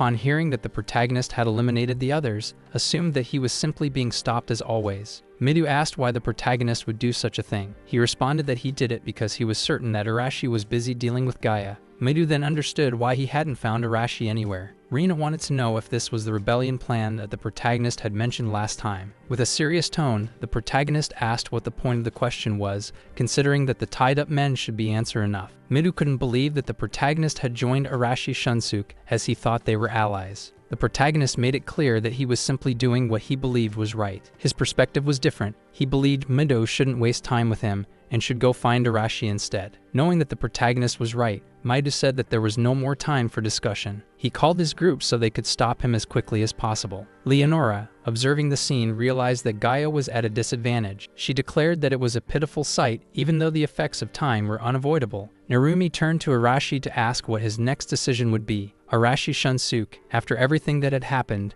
couldn't just act as if nothing had occurred. The others were aware that she was responsible for controlling everyone around her. Arashi stated that certain conditions needed to be met, such as possessing a large amount of mana. For them, who relied only on divine protection and had no familiarity with mana, the situation became even more difficult. Arashi Shunsuke didn't want to hear anything more from that woman. He only wanted to test his abilities in direct combat. The saint, smiling, said that his provocation was insignificant and accepted the challenge. Gaia trembled at the possibility of the saint using her abilities to manipulate the hero candidates. Leonora made it clear that she was a saint. Furthermore, she was the most beloved by the creator compared to those mere hero candidates. Charging toward her, Arashi was determined to continue the fight. The knight, impressed by the candidate's skill, made a move to confront him. The saint stopped his action by placing her hand in front of him. Then she summoned the earth to attack Arashi Shunsuke. He hadn't expected such an intense attack and was thrown far away. Immediately after, the saint called upon the wind to strike him again, sending him flying once more. Caught in a whirlwind, he was tossed even farther. Fortunately, his friend Narumi, who also had wind powers, managed to catch him in the air. The others feared for his life. When one of them called out his name,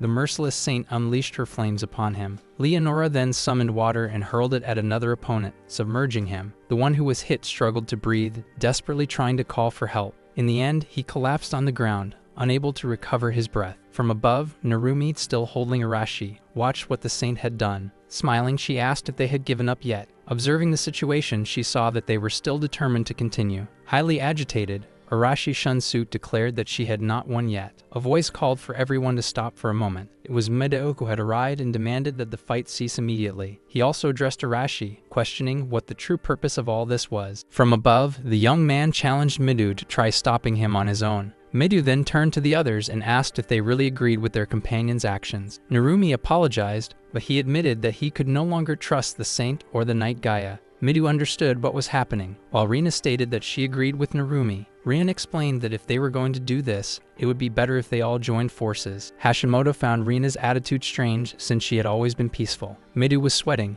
trying to choose a side, but the words wouldn't come out of his mouth. Leonora made it clear that in this situation, they were still fighting among themselves. The saint also made it clear that at this stage, they were all responsible for starting a rebellion, and that they shouldn't expect her to forgive them, even if they stopped the rebellion at that moment. The saint's words took everyone by surprise. All that was left was to wait for her next move. Leonora called upon the wind to destroy her enemies. She unleashed her power against Midu and those with him. Narumi, seeing the scene, declared that he wouldn't allow it. The people struggled against the whirlwind created by the saint, but Narumi was being pulled downward. Many of them were sucked into that vortex. Luckily, Midu managed to escape. After the attack, many lay on the ground, gravely injured. Looking around, Midu noticed that many had suffered wounds. Arashi urged his friend to stay calm and assured him that no one had been fatally wounded. He also told him that if he wanted to save everyone, he needed to make a decision because they would all lose if this continued. Midu realized that there was no other way to protect his friends. He had to fight against the saint and the knight. Rina stated that even she had lost her patience and declared that she would fight as well.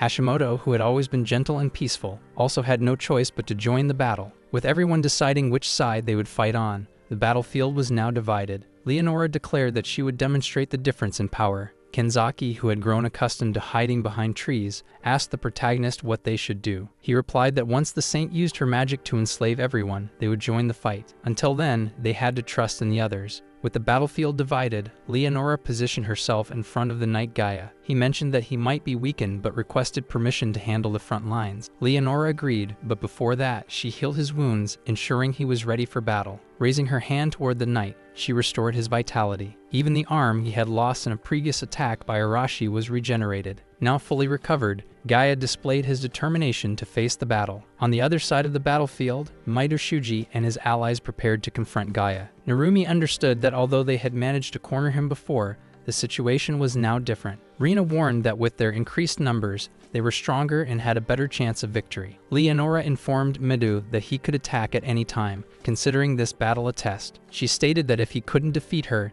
he would never become a true hero. Midu organized his allies to provide cover during the confrontation. With that, he advanced directly toward the knight Gaia. From his very first move, Gaia noticed that the young man's sword had extraordinary qualities. Because of this, he strategically retreated to avoid direct confrontation. He assessed that fighting Midu with conventional weapons would be unfeasible. Leonora summoned water and commanded it to pierce through her opponent. Spears of ice emerged and rapidly advanced toward Midu. Seeing the danger, Rina used her fire power to melt them before they could hit him. Smiling, Leonora pointed out that some still remained. Midu, alert to the attacks, struck down the remaining spears with his sword. Narumi tried to warn him about the spears still in motion. Hashimoto, using her telekinesis, reinforced that the offensive against their leader had been reckless. Narumi, manipulating the wind, launched a counterattack toward the saint. Hashimoto and Narumi combined their abilities, striking together against Leonora. They watched closely, waiting to see if the attack had any effect. However, Leonora blocked every fragment launched at her, not allowing a single one to touch her. The failure of the attack left Narumi and Hashimoto uneasy. Leonora declared that no magic or divine protection would have any effect against her. The protagonist, hidden behind a tree, analyzed the saint's status and identified the presence of sacred divine protection.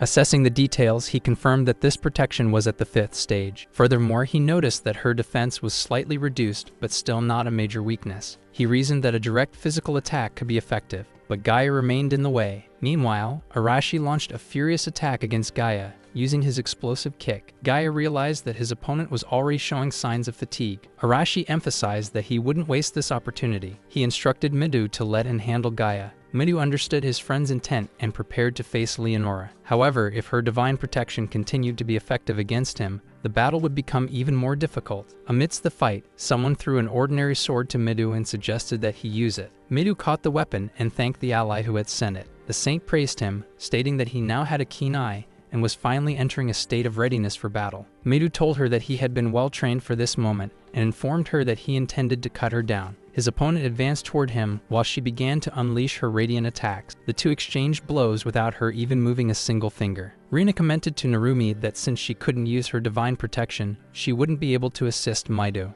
Hashimoto also found it frustrating that he couldn't help either Midu or Arashi. She understood that the frontline numbers would only be a burden if they joined the fight. Meanwhile, Arashi continued to fight fiercely against the knight Gaia. The battle seemed to be flowing in a way that gave both equal opportunities, until something caught Gaia's attention. The young man was standing out. Arashi showed determination to eliminate that knight as soon as possible. However, Gaia displayed great skill and managed to dodge. The young man questioned what was wrong since his opponent's movements were getting slower. Gaia admitted that he could no longer use his divine protection because he was already exhausted. Meanwhile, Leonora continued to unleash all her divine protection with fire elements against Midu. He, in turn, managed to dodge almost all the attacks. Midu assessed that if things continued that way, the situation would become unfavorable, as long-range attacks could eliminate him. He pondered what he could do to surpass Leonora. Midu still hoped to find a way to defeat Saint Leonora. Meanwhile, the battlefield remained highly tense. Leonora warned Mido that in that country, there was no one capable of resisting her attack. Mido thought he needed to find a way to avoid long-range attacks or get closer to her. The situation was not easy for him.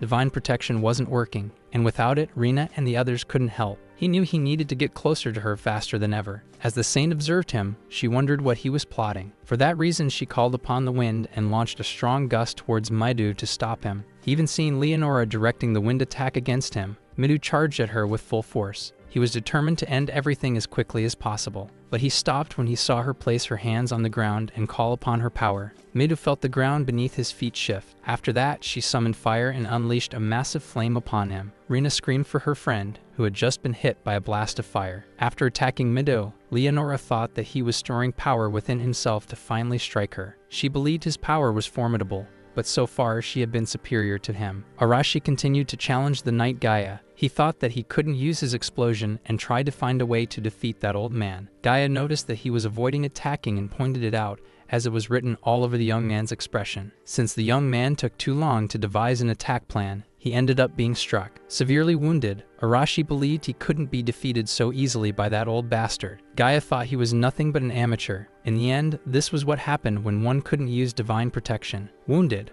Araki thought that this was not his true self, and he declared that he didn't need explosion power to prove how strong he was. Even as Gaia placed his sword on his shoulder, wounding him, Araki still resisted. Gaia was impressed by the young man's willpower and determination. He didn't know exactly what these people were, but the young man wouldn't go down so easily. With that, Araki managed to land a punch on Gaia's face. Even injured, Araki would never allow himself to be defeated by someone who wanted to subjugate him and his companions. He threw such a powerful punch at Gaia's face that it sent him flying. And after landing on the ground, Gaia started coughing, staining the area with red. Seeing the old knight on the ground, Araki Shunsuke, excited, shouted that he had defeated him. Meidu thought it shouldn't be like that because his friends were suffering. He didn't want to see anyone in that condition anymore. Leonora praised Meidu for being so perceptive and still standing in that battle. Meidu was willing to try again. She explained that no matter how many times he tried to impose his will upon her, all attempts would be in vain. Meidu was tired of everything and wanted to put an end to the saint's words as quickly as possible. Leonora noticed he was coming at her with full force and decided she wouldn't hold back this time. Charging straight at Leonora,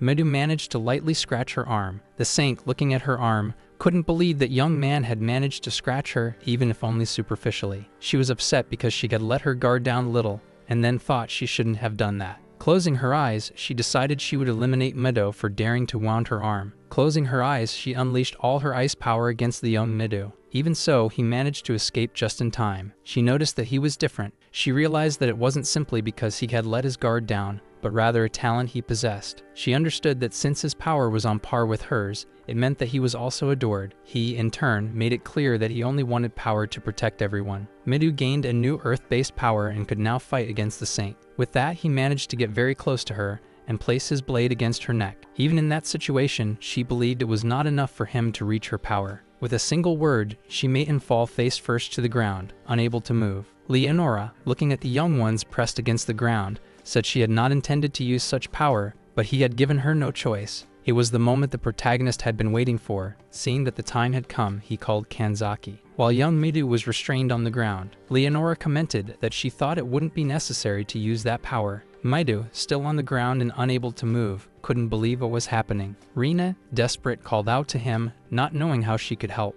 The saint decided she would dominate them all and subjected them to her power of domination. Narumi concluded that he couldn't move even a single millimeter. Leonora, sarcastically, said they had all done well and that she would give them a passing grade. She looked to the side and seeing that Gaia had been defeated, lamented it. But he was merely a knight and could be replaced. The saint was certain that as long as she could control the hero candidates, everything would be fine. Narumi, regarding her power, believed that the fight had been futile from the beginning. Meidu thought that if there was no countermeasure, everything would be in vain. Leonora explained that the reason she was able to summon hero candidates was that, at the right moment, she would control them. She said that otherwise, they would all be seen as a threat to the Empire. And she was speaking when several blades were thrown in her direction but were blocked by a wave of mud. The wave of mud protected her integrity and sent the blades directly to the ground. Leonora made it clear to the protagonist that she knew he had been hiding all along. The protagonist walked toward her while she was still speaking. He said he was surprised that he had caught her attention despite being just an ordinary person.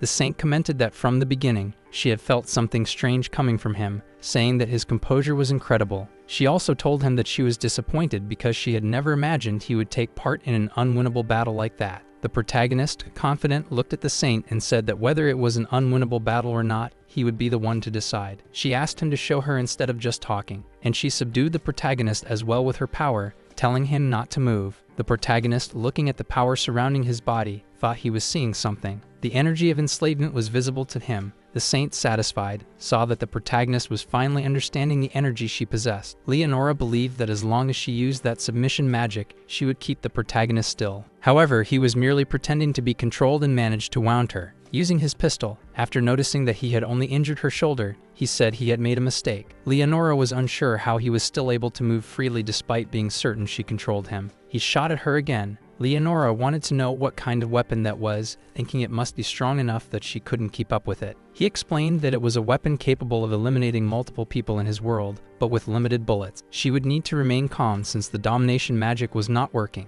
Leonora commanded the fire to burn her enemy. She smiled, believing her opponent had let his guard down. She grew angry when she realized that only his cloak had been burned. While she was focused on burning him, he moved so quickly that she couldn't perceive it. The protagonist warned her that by simply observing her fight against the others, he had realized she was not suited for close combat. He thought that he had taken a gamble by risking passing through her control. He remembered when he asked his friend to dominate him. The protagonist also recalled that his companion had been greatly startled by his request. Becoming flustered and red-faced, she said she didn't like that at all but was willing to do it. He told her it wasn't the nonsense she was thinking. He had merely researched magic, but he had discovered something interesting. The ability cast first would take priority over the newly cast ability. She asked if by using her magic first, she could nullify the saint's enslavement magic. He said that this possibility existed. Supposedly, divine protection was stronger than final magic. Kanzaki thought that this could be true, but the saint's enslavement magic was even stronger. The protagonist warned that, in terms of technique, everything came down to proficiency and skill. She thought that even if that were the case, if she used her magic first, she would still lose control over the situation. She mentioned that the possibility was small. This reminded him of the situation with Steady's domination. At that time, he thought that the monsters had obeyed her. What he meant was that his magic had been cast before hers, which was why the monsters did not obey her. The protagonist made it clear that the same could happen with Leonora's enslavement magic. He explained to Kanzaki that everything would be a big gamble, and that they needed to test it to learn more about that magic. Leonora couldn't believe that Kanzaki's power was surpassing hers. The protagonist found it interesting that Leonora had noticed this. He said that the saint was right at that moment because he was under Kanzaki's domination status. Annoyed, the saint thought that everything was nothing more than cheap tricks. The protagonist declared to the saint that this would be her end. They took advantage of her weakened state and placed shackles on her that blocked the use of her powers. The protagonist already knew their effects, which was why he borrowed them from the Demon King's cult. Leonora wanted to know what the protagonist intended to do with her. He told her that he would set her free if she could take them back to their homeland. Even in that situation, Leonora revealed that the power she possessed was only for summoning. The protagonist thought she wasn't lying, and when he checked her status, he could tell that she had no other hidden technique. He wanted to know if, by defeating the Demon King, they could return home. She warned that summoning people from another world required a great amount of power. She explained that it was by the Creator's power that they had been summoned, and that, once they completed their mission, they were supposed to return. The protagonist wanted to be sure that after defeating the Demon King, they could go back home. The saint stated that she had summoned several others before them, but none had been able to get close to the Demon King. The protagonist wanted to understand what had happened to the heroes summoned before them. She revealed that almost all of them had been defeated. Some might have escaped, but she wasn't sure if that was true. The protagonist knew that hearing something like this would demotivate everyone, which was why she had never said anything before. Leonora warned that sooner or later, the Demon King's army would attack them and that they would have to fight. The protagonist knew they had no choice. The saint warned that to survive that battle, they would need the support of that country. He raised his hand, holding a blade. However, his friend Midu placed a hand on his shoulder and asked him to stop. The protagonist asked why he was trying to intervene, thinking that he had already chosen a side. Midu rebelled because he believed he could return home,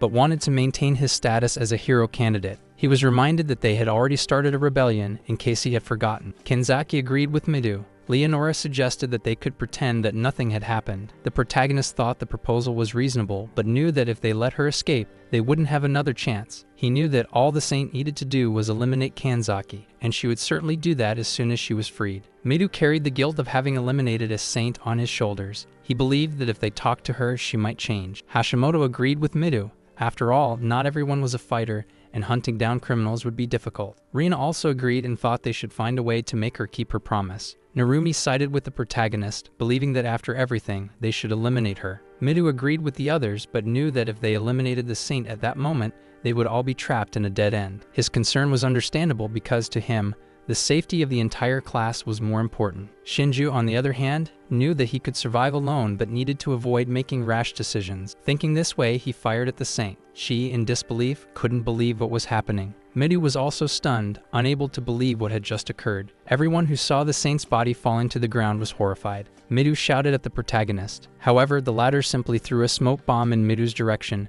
making it harder for them to see which way he had gone. When the smoke cleared, Maida fell to his knees, unable to believe what had just happened. Hashimoto, feeling disappointed, lamented the fact that he had made this decision without waiting for everyone's opinion. She relaxed, thinking that he always acted only for his own benefit. Narumi, still unsure how to react, remained silent, pondering what had happened. Kenzaki, already aware of the plan, could hardly believe that he had actually carried it out. She remembered that just before, the two had been spying, and he had told her about the plan. He made it clear that if they didn't find a solution, he would eliminate her. At that moment, she responded that she understood the situation. He had also said that even without a way to return, he would still protect the saint. The protagonist then revealed that at that moment, he would eliminate Leonora and escape. Hinzaki questioned whether he would really bear the burden of eliminating the saint alone. He believed that this was the only way to ensure that everyone else could return safely. The protagonist warned her that she should use her domination powers to negotiate with that country. Kenzaki was worried about what would happen to him. She remembered when he asked her not to worry about him. Now standing still and looking up, she got lost in thoughts about him. Meanwhile, somewhere, someone was talking about the hero candidates. A person reported to their sovereign that they had already tried to eliminate the candidates several times. Listening attentively to everything was Windbird, the supreme general of the Demon King's army, one of the 4 celestial kings, the King of Wind. The protagonist walked alone through the forest, absorbing the silence around him. Stopping by a stream to hydrate himself, he thought that 2 days had already passed since the incident. The feeling of loneliness and the weight of the situation made him reflect on what had happened. He also believed that he was already close to a city. He felt that he was approaching a point of new beginnings. He then decided to find a higher place to get a better view. Climbing a hill, he confirmed that he was indeed near a city. It was about half a day's walk away. As dusk set in, he moved away from the main road, traveling through tall vegetation to avoid being seen. He knew he would not be welcome if recognized. Getting closer to the city walls, he observed that his only chance of entering would be by climbing. The main gate would not accept a criminal like him. With agility, he used a rope to scale the walls and entered the city. Now inside the city, he thought that he needed to earn some money. What he had collected from the guards he had defeated was not enough to even get started. He stopped in front of a tavern. The place seemed like a good starting point to earn some money. The tavern was far from being a busy place. There were a few people drinking and chatting, but the atmosphere was calm. As soon as he entered, he was greeted with a friendly wave. Approaching the counter, the attendant asked what he would like to order. The protagonist ordered something to drink and also something to eat. A man who was drinking at the bar, as if he had never seen the protagonist before, asked if he was a traveler. The protagonist replied that, in fact, he had been forced to leave his homeland and was now looking for work. The man asked if he was fleeing from the invasion of the Demon King's army, but seemed hesitant in asking. The protagonist then got straight to the point and asked the man if he knew of any jobs that didn't require identification. The man thought for a moment and suggested that he become an adventurer. Intrigued, the protagonist wanted to know more about the type of work adventurers did. The man explained that he could accept any job requests from the guilds. He made sure to warn him, if he had no skills, he would be eliminated quickly. The protagonist was no novice, but another man in the tavern commented that when he entered, he was alone without any visible equipment. The protagonist then asked for more information on how to become an adventurer. The man responded that he just needed to go to the guild in the center of the city. Curious about what else the man knew, the protagonist asked how he knew so much about the adventurer world. The man smiled and revealed that he had been an adventurer in the past. After finishing the preparation, the man handed the food to the protagonist, who thanked him before leaving the tavern. The next morning, the protagonist went down to the counter of the inn where he was staying and arranged to stay one more day. The young woman, smiling and pleased to receive the payment, thanked the protagonist. He took the opportunity to talk to her, testing her reaction upon seeing his face. He wanted to see if she would be surprised or uncomfortable, but nothing out of the ordinary happened. Since that world was medieval, there were no technologies like images to be transmitted. When the protagonist approached a large building, he realized that it was the Adventurers Guild. As he entered, he was surprised by the number of people present in the place. There was a great variety of types and personalities, but everyone seemed focused on their tasks and responsibilities. He looked toward the counter and assumed that it must be the reception desk. He walked over and stated that he wanted to register as an adventurer. The receptionist informed him that the cost would be 1 silver coin. Agreeing to the price, the protagonist placed the coin on the counter. At the reception, he was asked for his name, age, and place of origin. He thought for a moment, deciding that using his real name was unnecessary. The protagonist then stated that he was 17 years old and that the Demon King had invaded his hometown,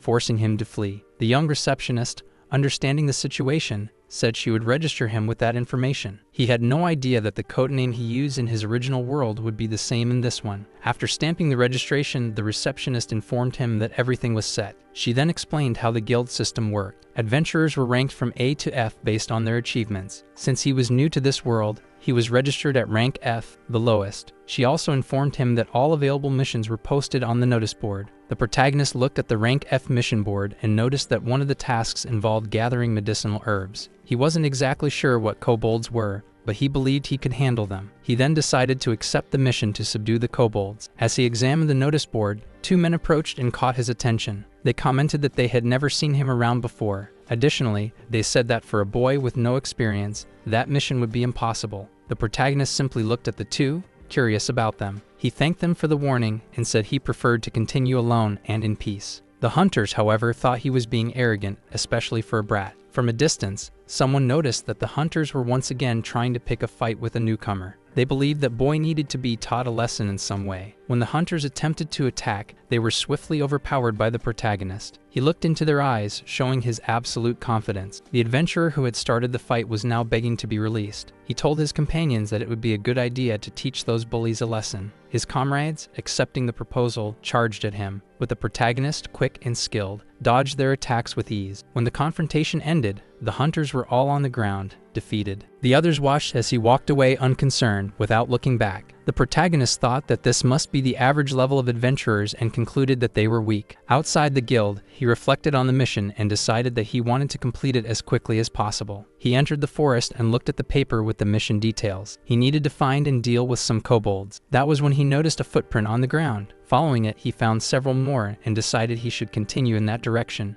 As he walked, he observed carefully. The footprints seemed to belong to an animal, making him even more alert. He cautiously ventured deeper into the forest to avoid being caught off guard. Soon he realized that there were several of them and that they were good at hiding. He assumed they might be the kobolds from the mission. But then, an enormous presence approached from behind him. The beast tried to attack him swiftly, but the protagonist dodged with ease. He was armed with a sword, and the protagonist quickly concluded that the sword had likely been stolen from someone. Another creature, also wielding a piece of wood, attempted to strike him. Once again, he skillfully dodged. To protect himself, the protagonist threw something into the creature's eyes to disrupt their senses. Despite being outnumbered, the protagonist, Shinju-kun, managed to evade their attacks once again. With a precise movement, he delivered a blow that left one of the beasts lying on the ground. The now defenseless beast tried to resist, but Shinju swiftly took the sword it had been wielding and used it against the enemy, efficiently defeating it. The other kobold, seeing its companion defeated, became terrified and made one last desperate attempt to attack the protagonist. However, Shinju was completely prepared for the situation. He threw some sharp blades, incapacitating the other beast, which also collapsed to the ground.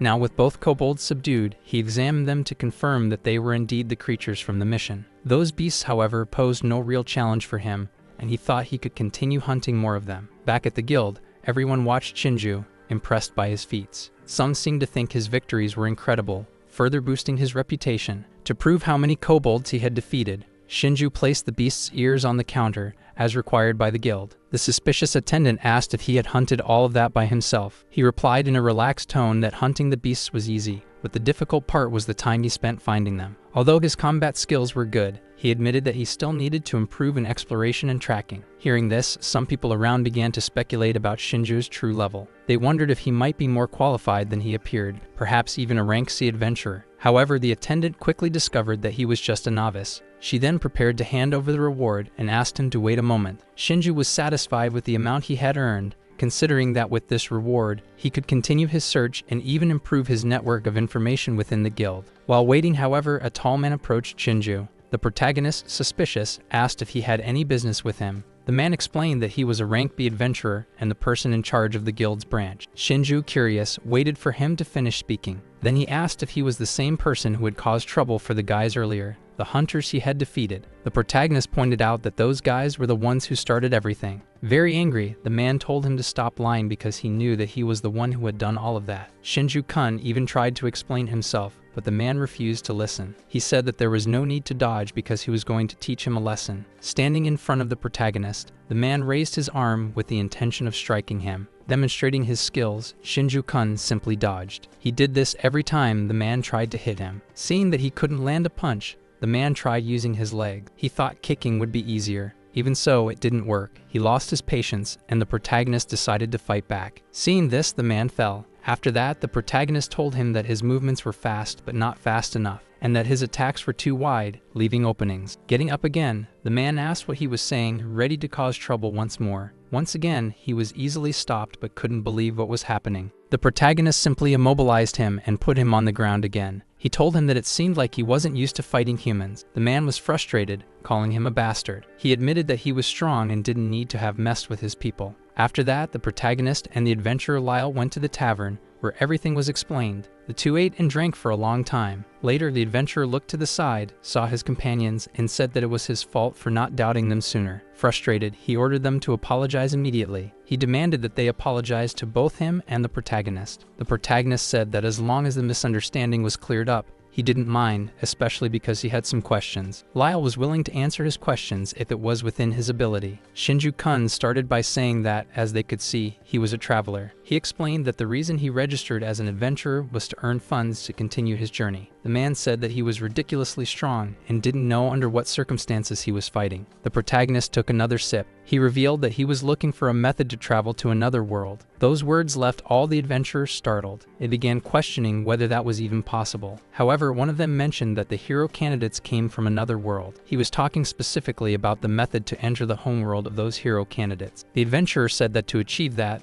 they would need to be magic users, and they were not familiar with magic. The protagonist acknowledged that the information wouldn't be easy to obtain, but thought he might have a lead. The adventurer said that there could only be one person, the sage Urbano, who might be the right person to ask. Shinju-kun thought about this sage. The adventurer continued, explaining that he was a wise man whose counsel aided the country. The protagonist said that he had heard that name before. In fact, he had read about it in a book. He knew that elves were known for living deep within the forest. Lyle explained that one of them had lived for over 100 years and possessed great wisdom. The protagonist thought deeply about the subject and considered that maybe there wasn't magic strong enough. However, he wondered if some kind of magic could make it possible. They asked themselves whether the sage was still alive, but there was no one who had seen him. Smiling, the adventurer admitted that he didn't know much about it, and he didn't feel too bad for not having been able to provide useful information. However, the protagonist believed that the information was useful and enough for him at the moment. He said that it was getting late and that he should return to the inn. The adventurer still had a question. He wanted to know what the protagonist would do after discovering how to travel. He simply said he would leave that to their imagination. He left the tavern calmly. The next day, he was receiving the reward for his mission. The receptionist thanked the protagonist for his work. He paused for a moment and thought that a week had passed since the incident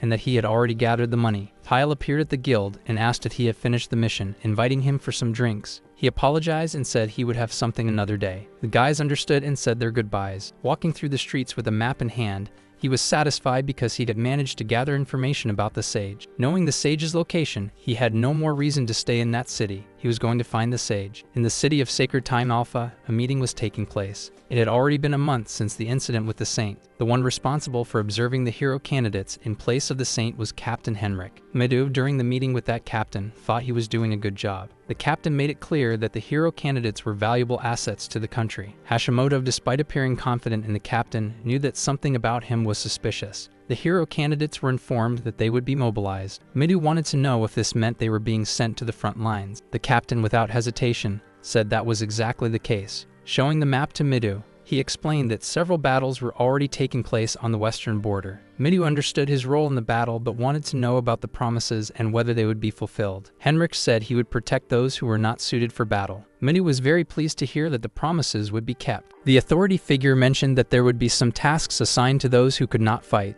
Midu, remembering the state his colleagues had been left in, thought that this arrangement would work. Hashimoto wanted to know when they were expected to depart. That man announced that it was urgent for them to leave the next morning. After Midu and Hashimoto left the meeting with the authority figure, they walked through the corridors talking. The young woman was pleased to have heard that the captain would accept Midu's requests. The young man admitted that he thought his demands would not be accepted because they were too many. He believed this happened because he didn't have as much confidence in controlling them as Leonora did. Hashimoto wondered where the protagonist was at that exact moment. Midu, with a sad expression, remained silent as he listened to his friend talk about the subject. While they were conversing, a religious figure and several soldiers overheard the discussion about the saint's death. That religious figure couldn't understand what had happened to Leonora. Rian revealed that the criminal's name was Shinju-kun and that he was one of the hero candidates. The soldiers present thought that such a thing was impossible to have happened. The religious figure wanted to know where the person who had committed such an inhumane act was. Rena stated that the criminal had fled. He was too fast for a traitor. They believed they should send an inquisitor as soon as possible. However, the man didn't fully believe the story that the criminal had simply fled. Arashi Shunsuke asked that old man what he had just said. That religious figure didn't want to contradict the young one's story but found the situation strange. He considered the possibility that they had worked together to eliminate Leonora. Maidu, hearing the man's doubts, remained silent. However, some soldiers defended the hero candidates, saying they were present when everything happened. They also said that those candidates had done everything they could to protect her. Several of them confirmed they were there and that the candidates were truly innocent.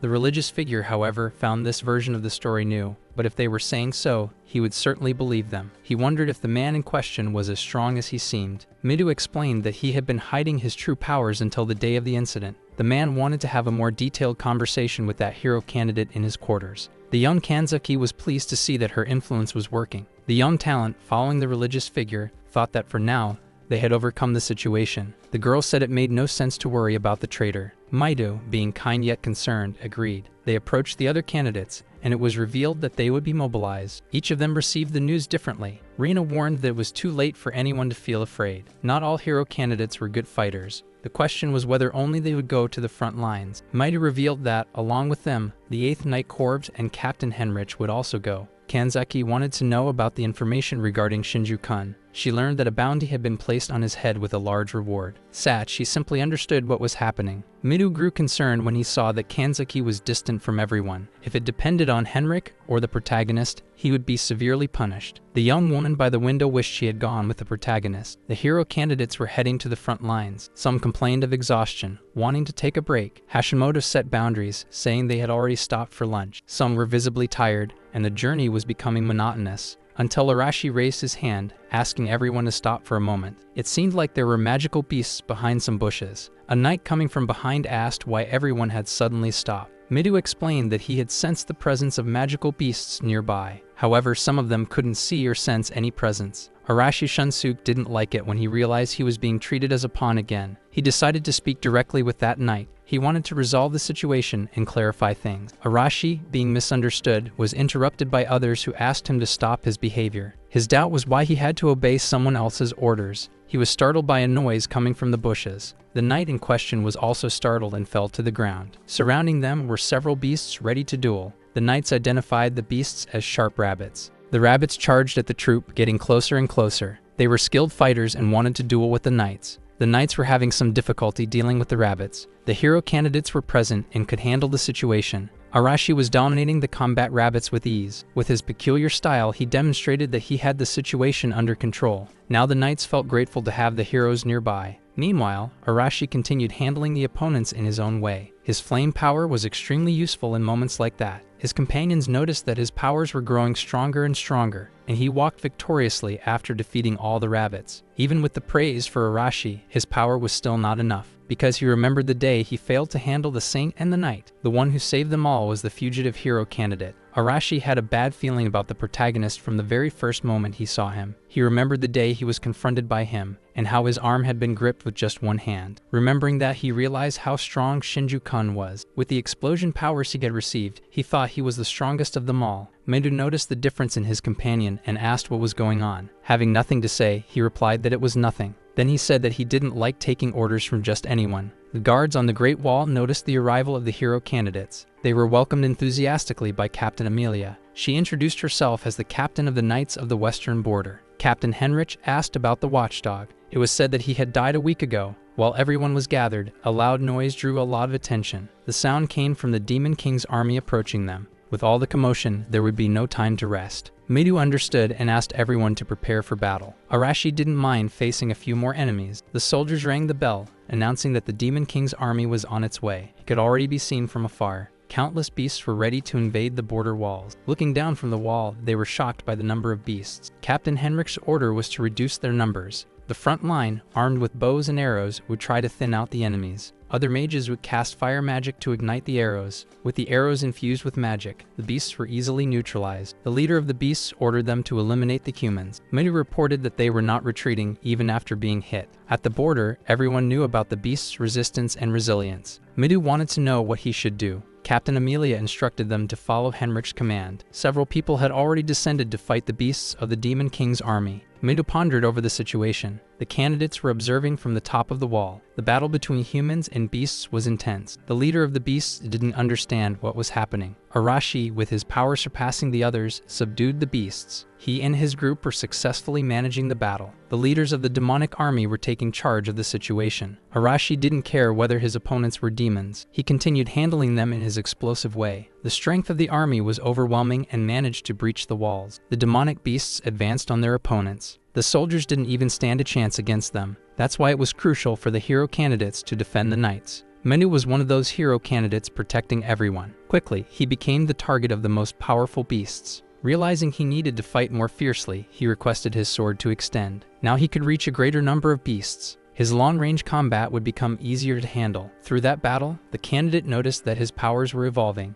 Midu urged everyone to fight without fear, as it was a battle that could be won. That act encouraged the other candidates. To demonstrate leadership, he was the first to attack the army. He knew that if he showed any hesitation, his companions would also start to doubt. The protagonist had previously taught him the price of naivety. Hashimoto was also doing everything possible to keep encouraging the others. Meanwhile, Rina displayed her combustion powers. Kanzaki, with her domination ability, was able to assist in the battle, and despite all efforts, the two sides seemed evenly matched. The knights admired the power of the hero candidates. Under Captain Henrik's orders, they were to cover the heroes and push the demons back. Everyone showed they understood and immediately followed the orders. In the end, the battle seemed to be turning in favor of the humans, thanks to the hero candidates' help. Maedo, Rina, Arashi, and the others had done an excellent job. Captain Amelia raised her sword, declaring that the demon army had been defeated. All the knights celebrated the victory. However, Maedo didn't seem very satisfied. The captain wanted to know how he had fared in his first battle. Maedo responded that it had been a difficult experience, finding the battle complicated. Noticing the hero candidate's uncertainty, the captain told him that they were the main reason for the victory. He also explained that the enemies that day had been of mid and low rank. High-ranking demons, the captain said,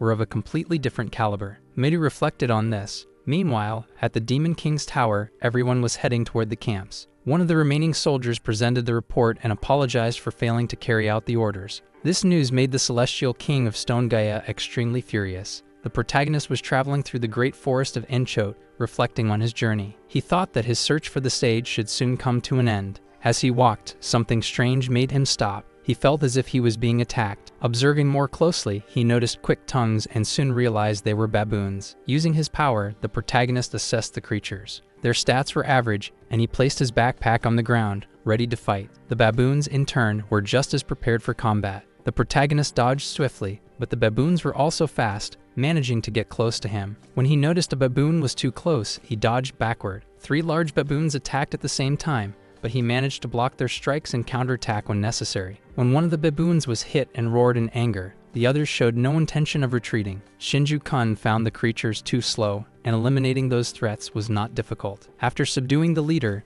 the other baboons simply froze, staring at him. The protagonist then wondered whether he should hunt them down completely, but he noticed that even though they were defeated, more kept appearing. He wasn't sure why that phenomenon was occurring. Thanks to his assessment ability, he could even determine the creatures' ages. From the top of Mount Irigano, the protagonist could see the Reaper Wolf Mountain. Rumors indicated that the sage was at the top of that mountain. He believed there should be a small village nearby, but as he approached, he found the town in flames. He assumed they might have been attacked by the Demon King's army. And with all those high-level demonic beasts, his suspicions were correct. From above, the protagonist observed the scene. The place looked, from afar, like a battlefield. He noticed that the beasts were conversing among themselves, and one of them suggested capturing some humans for forced labor. However, they were also searching for the sage Elbana. The demons already knew the location of the sage's residence. The information came from reliable sources, which explained their urgency. One of the demons realized they were getting close and suggested resting there for the night. After all, the Reaper Wolf Mountain was known as the den of the Reaper Wolves.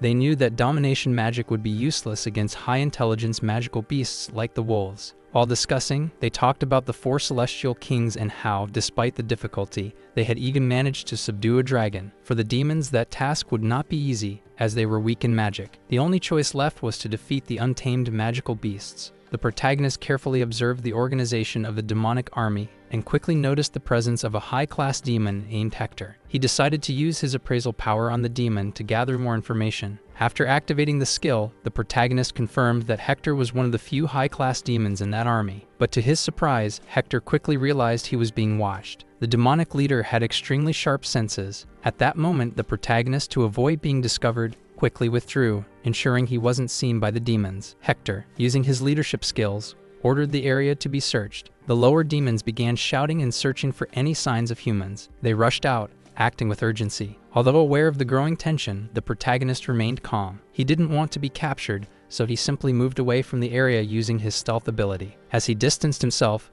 the protagonist noticed that some humans were still being held hostage by the demons. However, he knew that his mission was more urgent, reaching the sage Elbana before the demons did. Without hesitation, he continued his journey, determined to reach the sage before his enemies. He left the hostages behind since his mission took priority above all else. The protagonist advanced along the mountain trail known as Wolf Mountain, a region marked by the presence of wild and dangerous beasts. The ground was unstable, with loose rocks and low vegetation, which made each step more cautious, even though he was in a hurry to reach his goal. As he climbed the mountain, he felt a strange presence, a sensation that something was watching him. He knew it could be the infamous childless wolf, a legendary creature of the region. But what concerned him most was the growing feeling of being surrounded. Suddenly, howls cut through the mountain's silence, and the wolves began attacking the protagonist simultaneously. He remained calm, never letting his guard down, and quickly dodged their swift and deadly attacks. With an agile maneuver, he jumped onto a tree branch, observing the pack of wolves closing in. From up there, he immediately recognized them as the famous magical beasts of the mountain, the asterisk wolf and asterisk, creatures that had gained notoriety for their strength and intelligence. Determined to understand their capabilities better, Shinju Kun used his appraisal power to analyze the wolves. He realized that their attacks were formidable, but their true strength lay in the relentless hostility they radiated. In an unexpected move, one of the asterisk wolf and asterisk knocked down the tree, trying to make the protagonist fall to the ground. But Shinju Kun was prepared. Before being thrown down, he manipulated his mana to reinforce the tree's leaf, transforming it into a sharp blade. With precision, he used the improvised blade to block and wound the creature, stopping it momentarily. Despite his skill, the wolves kept appearing in increasing numbers. He reinforced his body with mana, feeling the flow of magical energy filling his muscles and bones. He knew that the conscious use of mana could enhance his endurance, something Leonora had taught him. This strategy, which had once made him vulnerable to domination magic, was now helping him withstand greater hardships. As he fought the beasts, he reflected on how constant mana practice could make him stronger, especially now that he was more aware of his power. He felt that he was on the right path but still needed more training to resist more complex magical attacks. Finally, after an intense confrontation with the pack, Shinju Kun reached the leader wolf. With quick and strategic movements, he disoriented the surrounding wolves and faced the pack leader. After a fierce battle, he managed to defeat the leader, and as expected, the other wolves fled without resistance, acknowledging their defeat. As he watched the pack scatter, Shinju Kun reflected on the lesson he had just learned. The strength and agility of magical creatures were immense, but his ability to manipulate mana and his constant training were crucial to overcoming such challenges. However, as he continued his journey up the mountain, the protagonist noticed something strange about the remaining wolves' behavior. They weren't retreating completely as he had expected. Something was preventing their movements, as if they were trying to stop him from proceeding. This piqued his curiosity, but he had no time to investigate further. With a satisfied smile for having overcome yet another challenge, the protagonist continued his journey up the mountain. He was nearing the peak when a new sense of danger arose. The presence of the Demon King's army was palpable. Upon reaching the mountain's summit, he witnessed an intriguing scene. The Demon King's army was attacking a young elf. The elf was determined to resist a little longer. This made some of the demons laugh at what she was saying. She closed her eyes, not wanting to see the moment she was struck. At that instant, Shinju appeared and rescued the elf so quickly that even the demons failed to notice. When the young elf opened her eyes, she realized she was still alive. That was when she noticed that a young human had saved her at the perfect moment. The demons did not like the idea of having another enemy. They demanded he identify himself, but the protagonist remained silent. He observed that there were 10 soldiers, with the leader being a high-class demon. He placed the elf on the ground,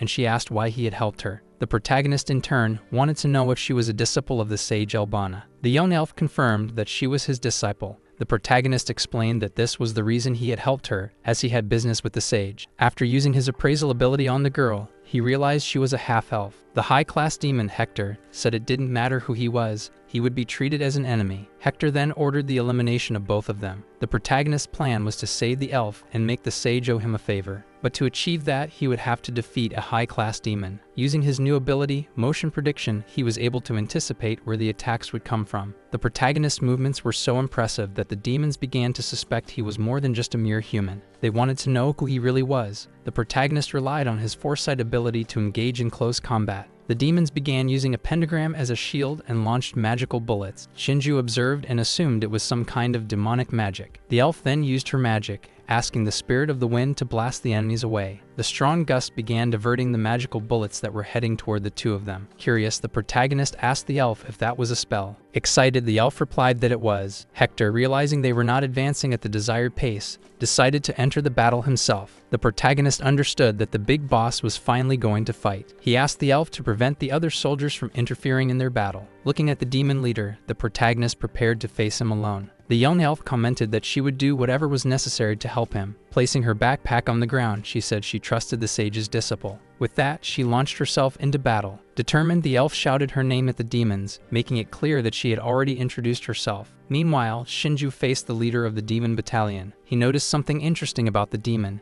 He didn't seem as strong as he initially thought. Despite being a close combat fight, things were going well for the protagonist. Hector began to feel that the battle was turning against him. The blades continued to clash, and the two stared at each other for a moment. Hector hadn't expected his opponent to be as agile as he was. However, the protagonist had already sustained a minor injury. Observing his rival, Shinju realized this was truly the strength of a high-class demon. Without his foresight ability, he would have already failed. Evaluating the young man, the demon commented that if he weren't human, he might have already won. The protagonist decided to use his assessment ability on the demon Hector. Besides his demonic skills and keen perception, Hector was also an excellent swordsman. Now all that remained for the protagonist was to attempt a new move to defeat him. After assessing each other, the two clashed again. Using a calculated move, the protagonist knew exactly what to do. He managed to dodge an attack that could have been troublesome, but this only piqued Hector's curiosity even more. Hector charged at the protagonist again and delivered another attack, injuring him once more. He thought it made no sense to see the future if the protagonist's body couldn't keep up with the movements. Hector noticed that his opponent was only dodging without truly counterattacking. When the protagonist activated his new ability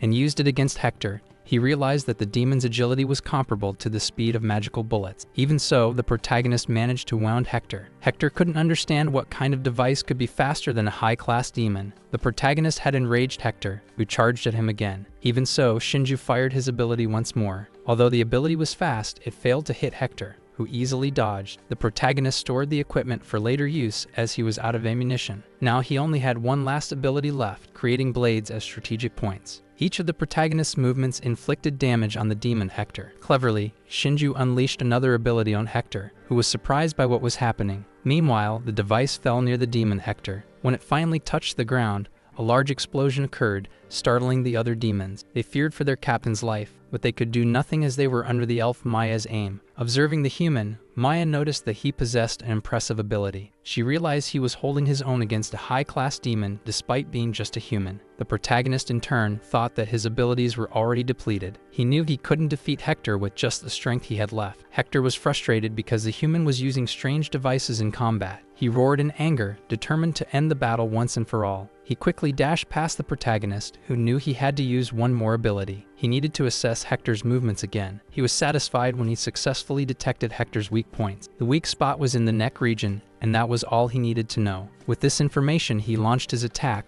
already knowing the exact position of the weak point in the future. With that, finishing the battle was easy. The protagonist used his foresight and weak point detection abilities to defeat Hector. However, when the fight ended, he realized he was weak and vulnerable. He was out of mana, and that was a problem because there were still some combatants around him. Those demons noticed his exhaustion and were ready to take advantage of the opportunity. The elf Maya was also reaching her limit alongside her spirit. She at least wanted to help to repay the fact that he had saved her. Using the power of the fire spirit salamander, she launched an attack to burn the enemies. The protagonist realized that compared to Nagase's flames, Maya's power was on a different level. Maya was pleased to see that her master had arrived just in time to defend her. The protagonist noticed that Elbana was a sage. Moreover, Elbana was an elf who approached and thanked the young man for saving her disciple. Shinju said it was a coincidence and wanted to know if she was Elbana. The elf confirmed but added that now she was just old bones. He wanted to use his appraisal ability on her, but his mana was too low. He thought he should be honest with her.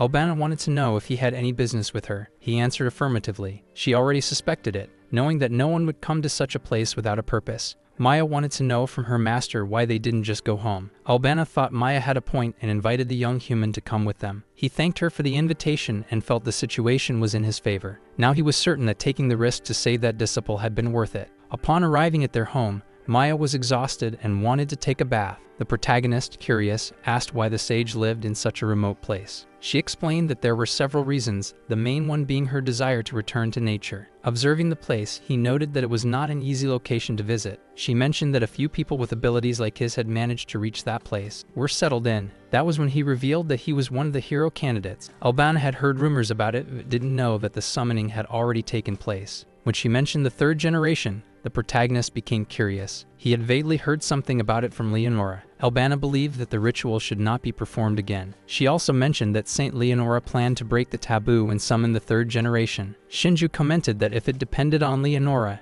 no one else would be summoned. Albana then asked why he had eliminated Leonora. However, she thought that Leonora had simply reaped what she had sown. Albana explained that she could not send him back using only her spells. Shinju said he understood but wanted to know if she had any clues about how to return. He concluded that he would need to eliminate the Demon King to find a way back. The sage believed that using demonic magic might make it possible to some extent. The young man thought he should investigate this matter as soon as possible. She felt sad that she couldn't repay him properly but said that if it were him, he might be able to subdue the Demon King. The protagonist, however, didn't want to take on such a troublesome task. However, if there was no other way, he would consider subjugating the Demon King. Albana noticed that he seemed strange, like someone who had grown up in a dark and cold place. The young man thanked her for the information she had provided. For a moment, she thought that perhaps she could entrust her disciple to that boy. Maya appeared after taking a refreshing bath. She asked the young man why he didn't take a bath as well to rest from the battle. He accepted her offer. The sage had a suggestion for the boy. Before going to bathe, he wanted to know what she was talking about.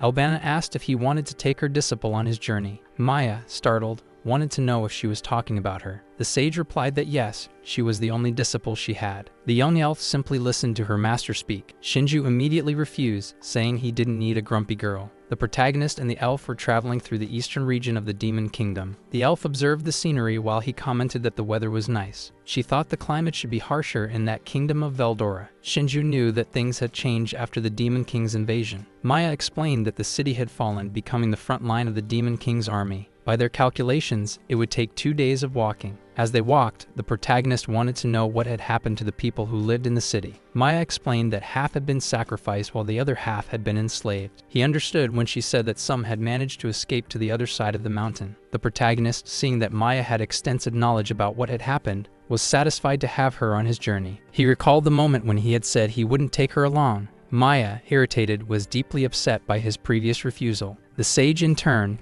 commented that Maya would be of great use to him, who had arrived so suddenly. The protagonist wanted to know what Maya would gain from accompanying him. She would gain experience since everything she knew was only theoretical knowledge. He found it strange that the sage was entrusting her disciple to the hands of a stranger. Albana explained that she was no longer capable of traveling. Although she appeared young, she was exhausted. She was grateful that someone had appeared to save her disciple. Maya also appreciated it, but the sage emphasized that the decision to follow the protagonist was hers alone. The protagonist then made it clear that he would only allow Maya to accompany him if she was useful, because his mission was to infiltrate the demon territory. The sage, seeing that Maya still didn't fully understand, explained that the choice was in her hands. The young girl, fascinated by having control over her own life, decided that she would go with the protagonist. During the journey, Maya was already exhausted. Shinju warned her that it was only the first day of the journey. She apologized, saying that she couldn't expect much from a sorceress's body. When he threw the backpacks to the ground and said he would rest for a bit, she was startled. She thought it was foolish, but he reassured her, saying that he wouldn't leave her behind. The responsibility of setting up camp was hers. When night fell, the two were eating something near a campfire. He watched Maya eat in silence until he broke it, telling her that she needed to understand that the journey would be dangerous. He wouldn't give up on returning to his world and didn't believe that Albana was lying. He wanted to know what her goal was. Maya, unsure of how to explain it, said she already felt like she had experienced something similar. She recounted that the elf village where she lived had been destroyed by the Demon King's army. She thought it was unfair since the fight was between humans and demons, but the demons were dominating all races. She had been small at the time and was the only survivor of the village, left to fend for herself. Everything changed when she was chosen by Elbana and became her disciple. Shinju, listening to her story, wanted to understand her goal better. She revealed that her greatest desire was to acquire enough power to eliminate the demons. All the years of study and accumulated knowledge were aimed at revenge. Shinju asked if Maya knew the name of the demon she wanted to face. She replied that she did. His name was Windberg, the King of the Wind, one of the 4 celestial kings and one of the greatest generals of the Demon King's army. The protagonist made it clear that he had no reason to fight against the Demon King. Maya explained that her master had never allowed her to travel before. In truth, Maya didn't know what her master was thinking, but she would follow her intuition for a while. Shinju, understanding the elf's circumstances, remembered what the sage had told him earlier, that he could handle the elf. He thought that if he left Maya without direction, she would probably die trying to take revenge. The elf apologized for bringing up such a heavy topic, assuring him that he didn't need to worry because she wouldn't drag anyone into her revenge. She also mentioned that she would place spiritual guardians around him, and that if monsters appeared, she would notify him. As they walked, the protagonist reflected on the 4 celestial kings of the Demon King's army, a great threat that they would certainly have to face. He looked to the side and noticed that the elf had already fallen asleep quickly. Shinju knew that facing Hector had been difficult, and with the 4 celestial kings ahead, he needed to strengthen himself before facing a confrontation of that magnitude. Despite that, he didn't see it as an immediate problem and chose not to worry about it at that moment. At the western border of the Holy Kingdom, a meeting was taking place with the hero candidates. Knights were present and already considered that they should go on the offensive. However, they still didn't know exactly where to start. Captain Amelia believed that reclaiming Fort Alice would be a great option. Captain Henrich did not agree with the idea of suddenly launching an offensive. There was a concern because he feared the reaction of the demon army. Captain Henrich simply observed the situation calmly. Meanwhile, Captain Amelia took charge of the conversation, believing that the enemy was underestimating their strength. She then asked a question to Mido, a young hero candidate, questioning whether his body was fully recovered. Mido responded affirmatively, saying that if it was necessary to fight, he would wield his sword once again. After the meeting, Henrich informed the hero candidates that the plan would be put into action the next day. Hashimoto was worried, questioning whether everything would go well. Medu believed that going on the offensive would be the best moment to act. Although Henrik thought the idea was reckless, he knew they could not disobey their superiors' orders. Hashimoto understood that none of them had a choice but to follow orders. Captain Henrich ordered everyone to rest during the night, knowing that Maidu was the key to the operation's success. Maidu, on the other hand, had a foreboding feeling about the situation, something beyond his control. The next day, everyone was near Fort Alice. Nige suggested that a surprise attack would be more effective if carried out at night. However, the captain informed them that the demons had keen night vision. Midu knew that the main objective of the mission was to defeat the enemy leader while the main force distracted the demons. He would take on the battle, as the leader would likely be in an elevated position. Looking at the other hero candidates, he asked if everyone understood the strategy. A knight approached the captain and informed him that the heroes had already initiated the operation. Captain Henrich gave the order for everyone to move forward. The knights entered Fort Alice. The demons immediately noticed the human presence. Captain Amelia's orders were clear. No one could escape. Meanwhile, the battle continued. The general watched from a dark corner, observing those involved in the fight. Maidu and the others advanced, searching for more soldiers. Despite encountering some resistance from the demon soldiers, Midu was leading the operation well. The more experienced fighters trusted his leadership. The captain ordered that no one lower their guard, as there was a high chance the leader was in the hall. At one point, they encountered a larger group of demon soldiers. They soon realized they were surrounded. The hero candidates, frightened, asked Midu what they should do. The captain ordered them to leave the rear guard to the others while they advanced. Midu commanded Henna to stay behind and support the group that was surrounded. She immediately complied, launching her flame attack. Meanwhile, up front, Midu continued clearing the path. The battle continued until they reached a massive door. The presence before the door caught the attention of Arashi, Midu, and the others. Although he was unsure who that person was,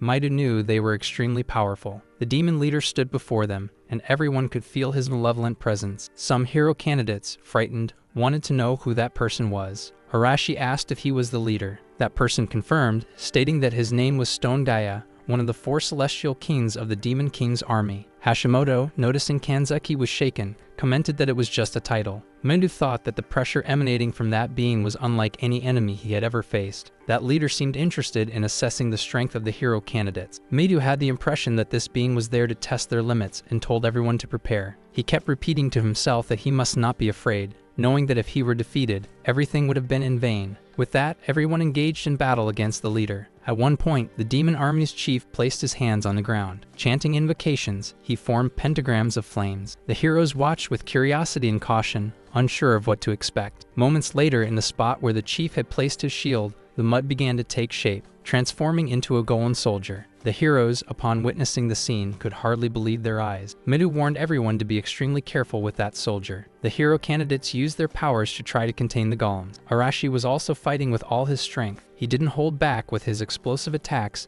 and soon realized that he could damage some of the golems with his power. After that, he looked at his master and said that those soldiers were nothing. The celestial king simply glared in fury. The stone golem that Arashi had destroyed began to reassemble itself. This startled the candidates, who watched the scene in disbelief. Arashi found it strange that they were regenerating. Although weak and slow, they regenerated continuously. Even so, the other hero candidates charged in to help, attacking the stone golems. Everyone began attacking with their weapons and powers. Kanzaki, focused on the fight, was supporting another fighter from the rear. She restricted the golems' movements to prevent them from attacking her companions. Meanwhile, everyone was trying to attack the golems. Most of the candidates' attacks made little difference, and counterattacks came immediately. Even experienced candidates like Hashimoto were struggling against them. Not even Hashimoto's telekinesis was effective without being at a very high level. Even when completely destroyed, the golems returned to their original formation spots and transformed back into fighters. Arashi commented that it seemed like the golems had no end.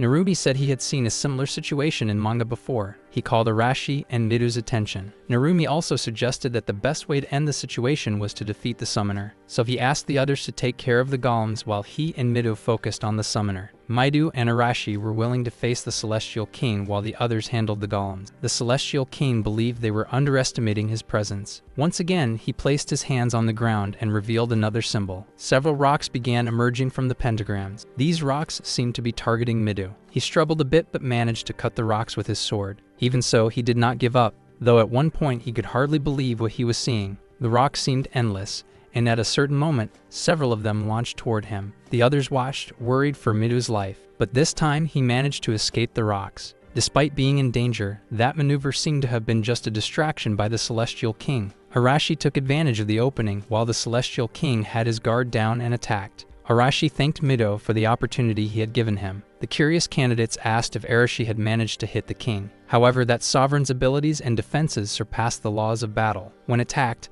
the Celestial King defended himself and counterattacked. Arashi fell to the ground unconscious. After everything, the Celestial King laughed and asked if that was all the hero candidates had to offer. At the same time as the battle between Midu and Stone Gaia was taking place, Shinju arrived in the city of Neutrat. He was accompanied by Maya, the elf. Since both had spent time in the sewers, they found everything around them very smelly. Shinju asked Maya to be a little more patient since they would be leaving soon. He explained that at night, demons had excellent vision, especially in open areas. When they saw a ladder, they decided to explore the upper part of the area. Maya was relieved to finally be out of the underground. They noticed someone approaching, and the protagonist asked them to hide. Some guards from the demon army were passing nearby. They were commenting among themselves that despite it being an honor to guard the witch, they didn't feel motivated to perform this duty. They talked about how she was bossy and sometimes yelled at them. As they walked and complained about their luck, they didn't notice they were being watched. Maya informed them that the guards had left. Curious, the protagonist wanted to know if the witch was indeed the princess of the demons and the governor of that city. The elf revealed that she was currently called the Witch of Space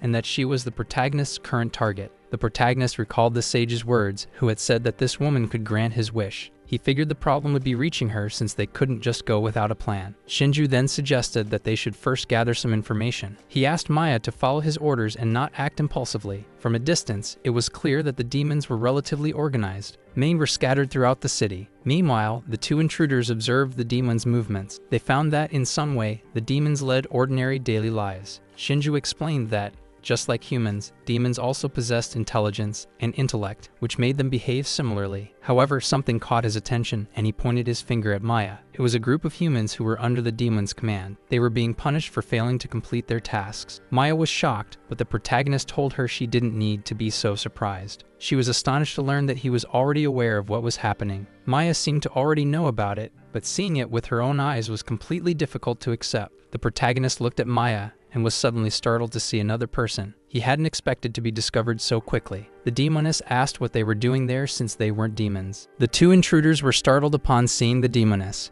The only thing the protagonist could think was, how long had that demoness been there? He was frustrated for not having detected her presence earlier. She assured them they didn't need to be on the defensive since she wasn't there to fight. The protagonist then asked how she had discovered their location. Looking at her, he found it impossible that he hadn't noticed her presence before. She replied that she had been looking for him ever since he broke through her detection barrier. Maya found it strange since there was no man residue there. The witch made it clear that there was no place beyond her reach with her demonic art of space. The protagonist analyzed the situation, trying to understand who that person was. He realized that it was Isabel Veldora, and as he assessed her, she introduced herself. She stated that she was the 5th princess of the demon kingdom, Veldora. The protagonist stood frozen, observing her. The impatient princess warned that if he didn't answer her questions, she would call her soldiers. He thought he should negotiate with her peacefully, so he said the story was long. The princess didn't care and stated that she was only wasting time out of boredom. After their conversation, the princess understood that he only wanted to return to his home world. He asked if it was possible to achieve that using the demon art of space.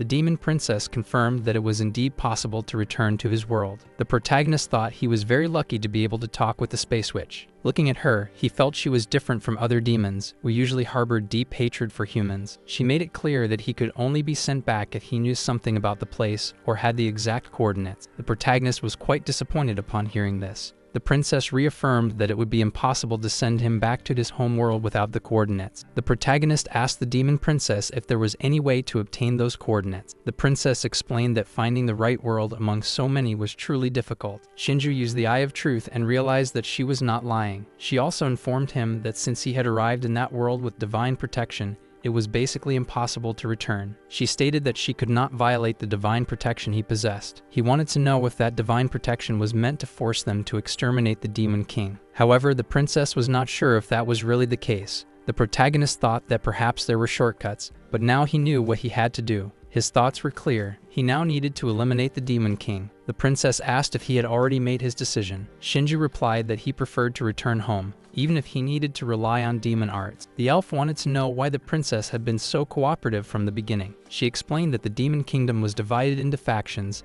and there was something she wanted. When she said that, both of them became alert, ready to fight. Before leaving, the princess warned them to be careful, as escaping that city would not be easy. She then entered a portal she created and disappeared before their eyes. Maya confessed that she was scared and feared that this might be the end for her. The protagonist knew that, with the Demon King's lineage, she was incredibly strong. The beautiful elf thanked the heavens that the demon had not been hostile. Her heart was pounding, worried about what might happen next. When they looked out the window, they noticed movement among the demons. The leaders were giving orders to the combatants to search for the human spies. The small elf warned that they were exposed. The protagonist realized that everything had happened right after the witch left. Maya didn't understand, as the witch seemed peaceful. They didn't know how the witch thought, so they decided to leave that place. The two ran across the rooftops to escape the demons. There was an uproar as the demons searched everywhere for the humans. He noticed that other demons were on high alert, and their individual statuses were extremely high. Sensing something strange, he crouched and pulled Maya down with him. That was when he detected a terrifying mana signature, stronger than the witch's. They looked down and saw another person.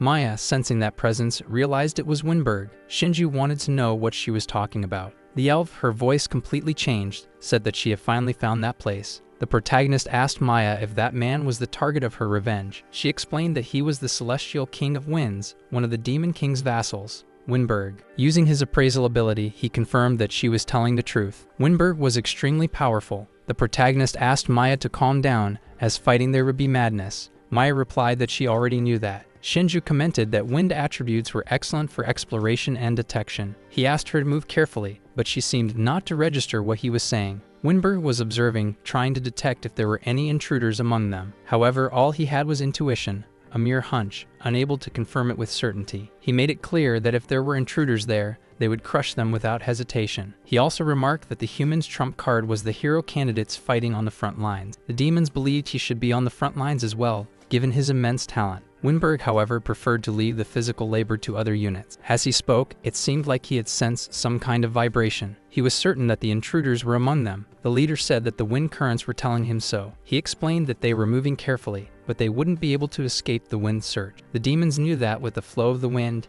he could detect anything. He ordered them to inform the pursuit unit. Winberg then noticed that the witch was already aware of their presence. Meanwhile, the two were trying to escape the city safely. Sensing danger, the protagonist told Maya to stop. The demons were restless, as they were close to where the humans were hiding. Realizing this, the protagonist informed the elf that their location was nearly discovered. They soon realized it was a tracking ability using the wind. He believed it could be a search ability related to the wind element. The elf could try to alter the wind flow with a spell, but that would be the same as revealing their location. Shinju thought it was best to do nothing since they hadn't been completely discovered yet. Although the demons were searching for them, they still weren't sure of their exact location. They kept moving quickly to confuse the enemies. However, they were eventually found by the pursuing demons. The chase began, and the two needed to move as fast as possible. He wanted Maya to act as bait to distract them. This scared the elf. Meanwhile, she saw Shinju quickly climbing onto the rooftop. Terrified, Maya had to serve as a decoy while he organized the situation. From the rooftop, he asked if she really wanted revenge,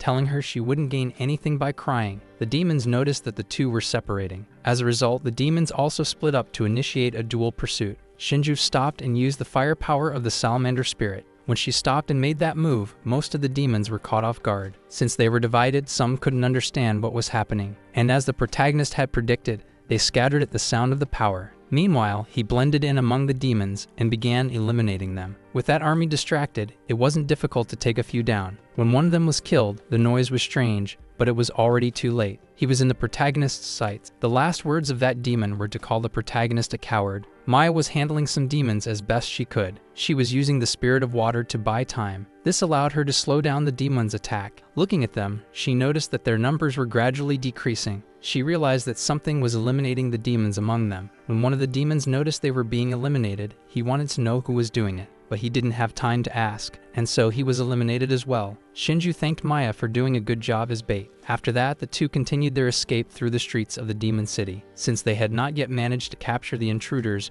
more demons would be sent to pursue them. Winberg didn't want them to send more demons, as it would only increase the number of casualties. He would handle the search himself. Meanwhile, the two continued walking. Maya noticed that the wind flow had changed and felt a strong Nana presence. When they were cornered, several wind blades emerged in their direction. Maya took action and asked the spirit of the wind to handle the situation. Shinju noticed that they were finally facing their enemies. Winberg thought that they were more than just sneaky intruders. The elf now stood face to face with Winberg. The protagonist told her that this was finally her chance for revenge. She replied that she had been ready for over 10 years. Shinju observed the opponent and warned that he was strong, suggesting that they should attack with everything from the start. Maya understood and decided to fight with all her strength. To begin, she summoned the wind spirit Sylphia. The demon leader, Winberg, simply watched as the elf used her powers, finding it bold to use wind against one of the 4 celestial kings of the same element. Winberg asked if the elf was courageous or just knave. Shinju realized that the demon leader was obstructing his own vision. The fight was tough, and Shinju felt lost and unmotivated.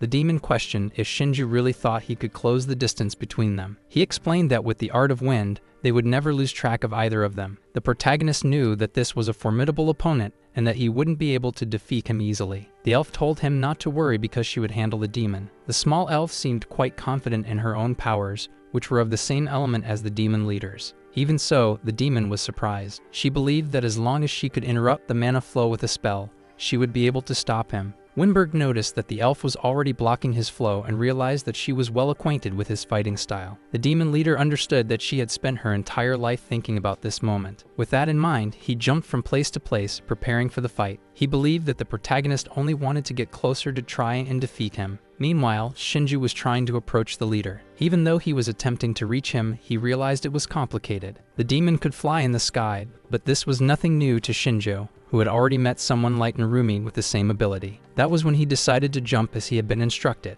And that was exactly what he did. launching himself toward the enemy. When Berg, upon seeing the enemy approaching, was startled. Shinju's plan was to eliminate the demon while he was still vulnerable. That's why he activated his prediction and detection abilities. With all these abilities activated, he was able to foresee the enemy's next attack. However, he noticed that the demon's weak point was disappearing. As when Berg drew his sword, Shinju found himself in a delicate situation. Even so, he defended himself against the demon's attacks. Despite the difficult situation, he realized that the enemy was extremely fast. Winberg arrogantly revealed that he was Hector's swordsmanship instructor. However, while boasting, he noticed that the protagonist had vanished from his sight. He looked around, unsure of where Shinju was or how he had escaped the attack. In midair, he observed the protagonist and Maya. The demon also realized that the elf possessed earth element abilities and could not be underestimated. Maya and Shinju stood face to face with the demon leader. Winberg asked if they had encountered Hector. The protagonist remained silent while Maya answered affirmatively. The demon closed his eyes and asked if she was the only survivor of the village. Maya replied that she had been practicing spells since that day 10 years ago. Winberg, with a nostalgic smile, revealed that he remembered that day perfectly. The young elf widened her eyes, realizing that he truly remembered. The demon recounted that he recalled the only person who had begged, and that he clearly remembered the expression of despair. Those words deeply affected Maya. The protagonist asked her to calm down and not let herself be provoked. He also told her that he trusted her spells. Returning to her senses, Maya responded that she understood. Shinju knew that he needed to analyze the situation carefully and that he would do whatever it took to win. They were being assessed by Winberg, who found them to be an interesting duo. He imagined that the protagonist could be a potential hero candidate. The protagonist said that the demon seemed to understand him very well. Winberg stated that he had a list of the strongest individuals. He knew he had the advantage over the two of them, so he was in no rush. Shinju knew he only had 3 minutes left before his prediction ability expired. Maya asked to speak for a moment as she had an idea. After Maya explained her plan to Shinju, he understood but didn't want her to drag him down with the strategy. Annoyed, she explained that it was just a suggestion, something to help him. The demon, watching from above, asked if their discussion was over. Shinju told the elf that they were ready to act, which made Winberg laugh at his words. Maya, with her staff, cast a wind spell that hurled the protagonist toward the demon. She also asked the spirit and Marm to assist with the rocks. Pointing in Winberg's direction, Maya commanded the rocks to strike him. Winberg, however, was prepared, creating a defensive pentagram. Dodging the rocks was easy for him, but he quickly noticed something strange. As he focused on the rocks, the protagonist rapidly closed the distance. Maya said that it still wasn't enough and continued coordinating the trajectory of the rocks. The demon soon realized that the rocks were being controlled, and Maya kept manipulating the spell. She then called upon the wind spirit for help, and with her staff, unleashed a gust of wind toward Winberg. Now the demon had to defend himself against two elements, wind and rocks. This created an opening for the protagonist, who swiftly attacked. Winberg only realized he had let his guard down when he saw the protagonist approaching. He drew his sword but noticed that Shinju was not aiming for his heart but rather his hand. With a quick movement, Shinju managed to steal the demon's sword. He leaped backward, swiftly distancing himself from the confrontation. Winberg was confused to see his sword stolen while still having to deal with the rocks. He praised the two of them for managing to make him lower his guard, even if only for a brief moment. However, Winberg was certain that, no matter what, they wouldn't even be able to scratch his skin. Maya asked the protagonist if he had made it out unscathed. Shinju thought the plan was going as expected, but Maya pointed out that wind magic had its flaws. She also mentioned how the heavier earth element made control more difficult. Even though she couldn't break through Winberg's defense, she could still use wind-based spells. Shinju reflected on how Maya had spent years preparing to achieve her revenge. He knew that to defeat a demon, he would need a well-calculated plan and great skill. The plan to take Winberg's sword had already been devised before, and now they were reaping the rewards. Maya wondered what the protagonist would do next. Winberg was intrigued to see his sword stolen by Shinju. The protagonist believed victory was possible if he could maintain control of the demon's sword. But then Winberg began launching his own wind attacks. Shinju managed to break through them using the demon's own sword, taking advantage of his ability to dodge and predict movements. With his senses still active, the protagonist could follow the trajectory of each of Winberg's attacks. This was unsettling the demon, who realized that the protagonist was anticipating his movements. Shinju knew he needed to finish the fight quickly. Winberg was being pressured, and Maya, with the wind spirit, continued pushing him back. Winberg, looking down, couldn't understand where the discomfort that destabilized him was coming from. He thought it was impossible for this to be happening. The protagonist then warned the wind demon that everything would end with that strike. Winberg, furious, with the veins on his face bulging, refused to lose to a human. He kept launching wind attacks, determined not to be defeated. However, he was struck by his own blade, thrown by the protagonist. Shinju was nearly out of mana, but his determination kept him standing. Now on the ground, Winberg couldn't believe that he had lost. Confused, he wondered how that human could move so unpredictably and differently. Shinju explained that he had acquired the divine protection of the imitator. As soon as he learned that Winberg was Hector's teacher, he had the idea of using the demon's sword. The protagonist said that he wasn't familiar with swordsmanship, which was why he didn't want to use it,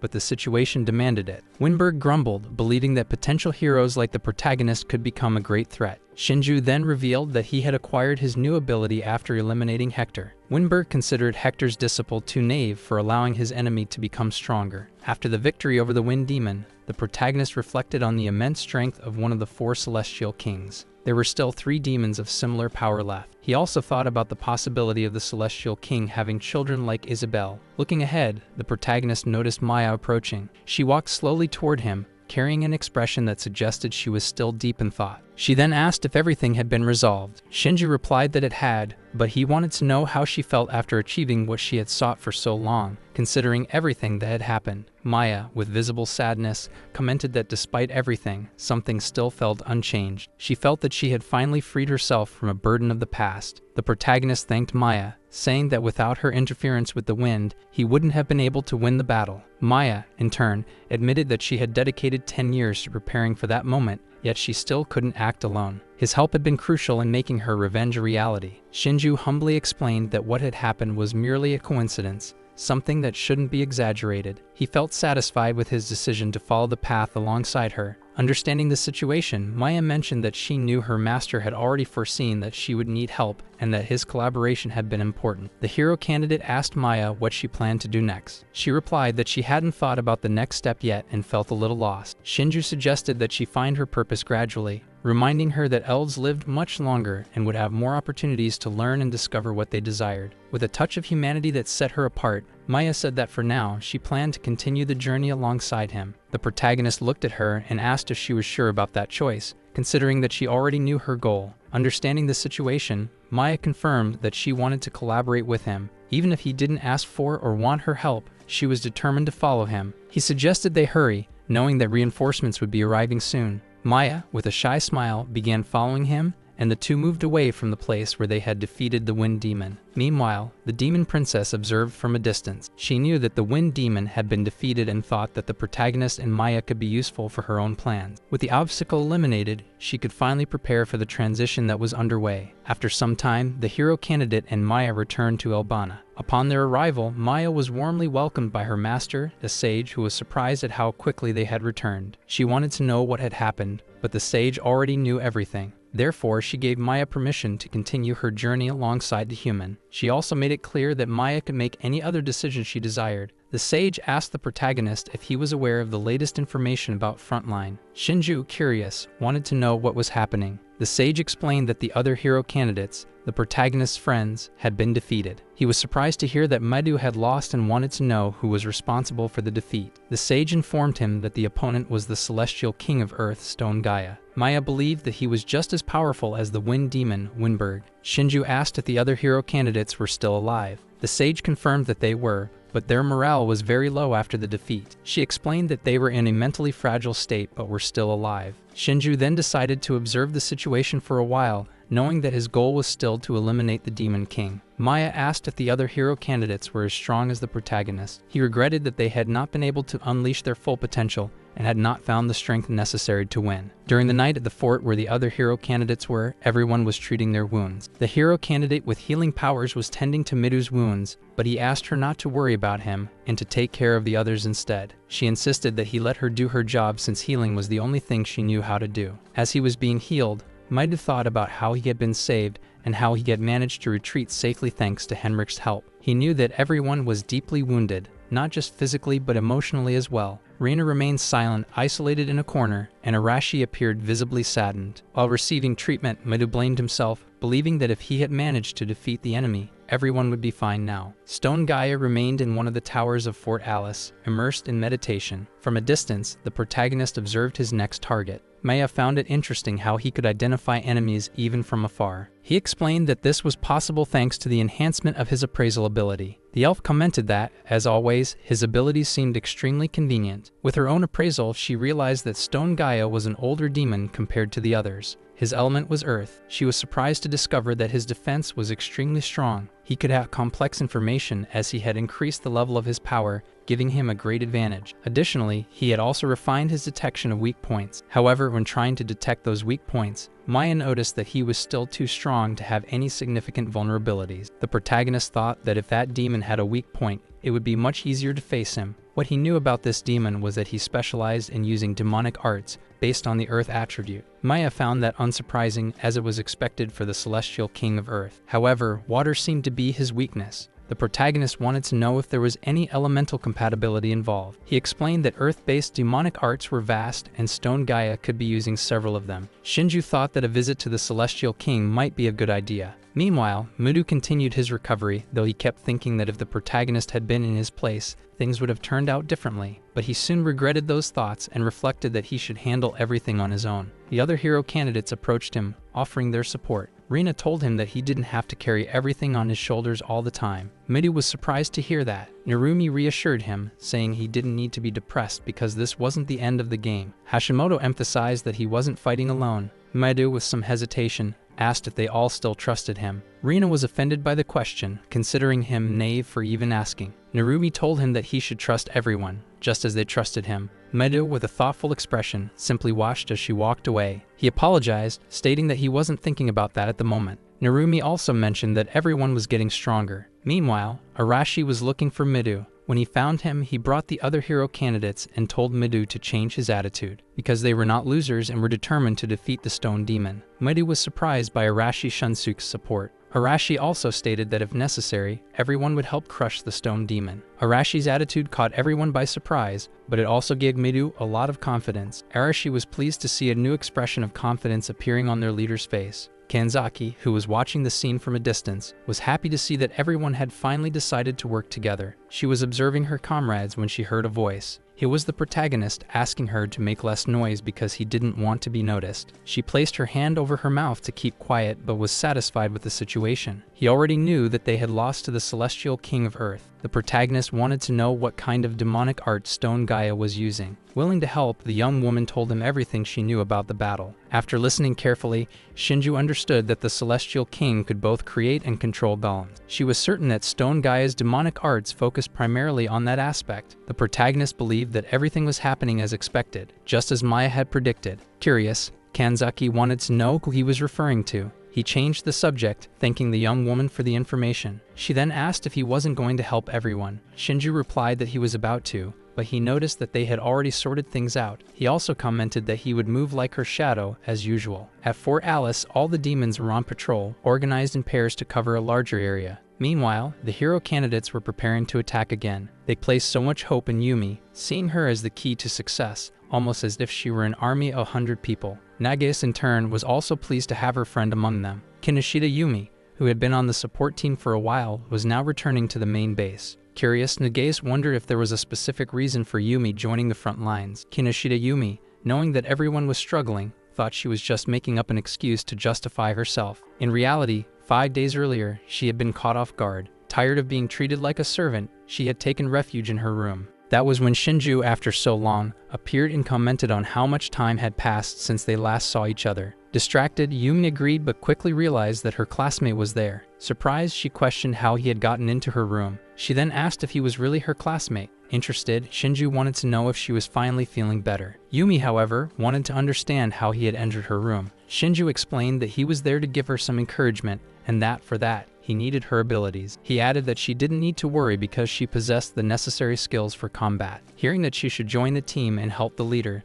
Yumi didn't feel strong enough for that. Shinju then asked if she didn't want to fight once again and reminded her that Leonora, who had caused so much fear, was no longer among them. He also pointed out that there was no one left who could stop her. Shinju then commented that it wasn't the time to act recklessly like a waitress breaking plates. He knew that Yumi wanted to help her friends, Nages and Shinami. Kinoshita was surprised to discover that her classmate had been paying attention to her. Shinju, on the other hand, revealed that he was simply looking for a useful pawn. She then asked if he was a wanted person and if he would join the team, but he didn't answer directly. Instead, he stated that he would always be her shadow. Yumi then just wanted to prove to everyone that her abilities were valuable. Meanwhile, Kanzaki was watching the group from a distance, recalling her conversation with Shinju. She wondered if Kinoshita's powers would be enough to provide an advantage in combat. Aware of Midu's plans, Shinju asked Kanzaki to do her best. The protagonist wanted her to simply tell Midu that he was being watched by him. Kanzaki confirmed that she would do so. Now recalling that conversation, Midu gathered everyone to go over the plan. The group leader emphasized that there was no time to waste. Kanzaki agreed, and everyone began discussing the next actions. From afar, the protagonist and Maya observed the situation. Shinju, aware that his friends had powers but lacked experience in using them,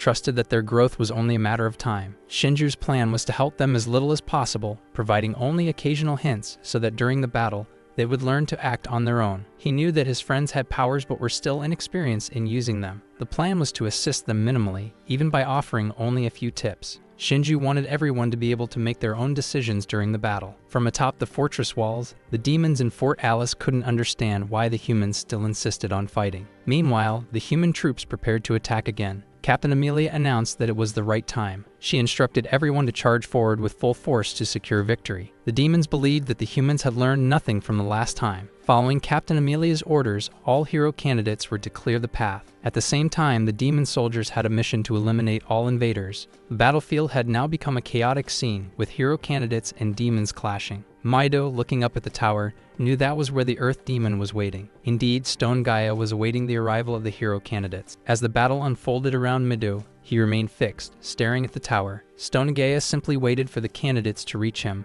Suddenly, the tower's door was blown apart. Arashi and the others had finally arrived at the place where the demon leader was. They saw that he was already prepared, accompanied by his golems. Taking the lead, Mido stated that everyone already knew the plan. Meanwhile, the protagonist and Maya observed from a distance. The candidates facing the Earth King were more confident. Even with several stone golems waiting for them, their confidence did not waver. Mido was also more sure of himself. He ordered his team to begin the operation. Nageus wanted to know if her friend Yumi felt ready to carry out her mission. Determined to help, the young girl activated her water element. With that, she began manipulating the water against the golems. Stone Gaia was surprised by the new hero candidate, but his plan was working. With that advantage, everyone was getting actively involved in the battle. The stone golems were being destroyed with ease. Mido and the others took the opportunity to subdue the golems and gain ground in the fight. As the golems were dismantled, they noticed that they struggled to reassemble, and when they did return to their original forms, they couldn't maintain them for long. This situation provided emotional support for all the allies. The Earth Demon realized that in the last battle, there had been no users of the water element.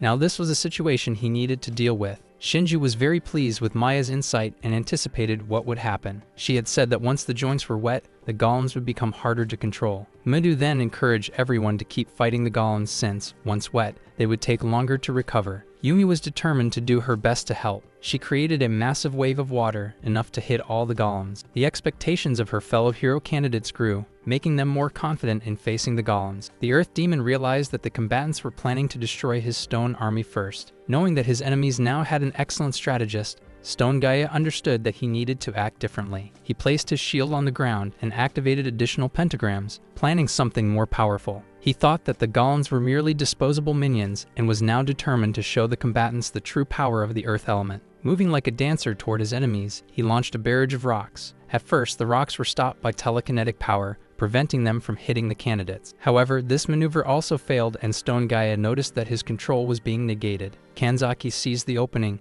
and launched her domination power directly at the Earth Demon. Stone Gaia quickly realized that he was being manipulated by a restraining ability. Seeing the opportunity, Arashi did not hesitate and charged straight at the enemy. The Celestial King swiftly raised a wall of earth, creating a barrier to protect himself from Arashi's incoming explosive attack. After forming the barrier, Stone Gaia smiled, believing his defense was impenetrable. However, Arashi's explosive attack was merely a decoy, a distraction for Mido's true strike. With his sword in hand, Mido attempted to take Stone Gaia by surprise, but the Earth Demon was agile and skilled in swordsmanship. Hashimoto then used the rocks with his telekinesis, hurling them toward the enemy. Meanwhile, Narumi manipulated the wind, launching wind spears to intensify the attack. The demon leader was being assaulted from all sides, yet he believed that despite the attacks, his defense was strong enough to withstand them. However, Yumi took the opportunity and launched her water element directly at him. Stone Gaia knew this was problematic, because if his defense block got wet, it could lose its resistance. Mido then shouted for everyone to act quickly and finish everything at once. Arashi and Mido attacked together,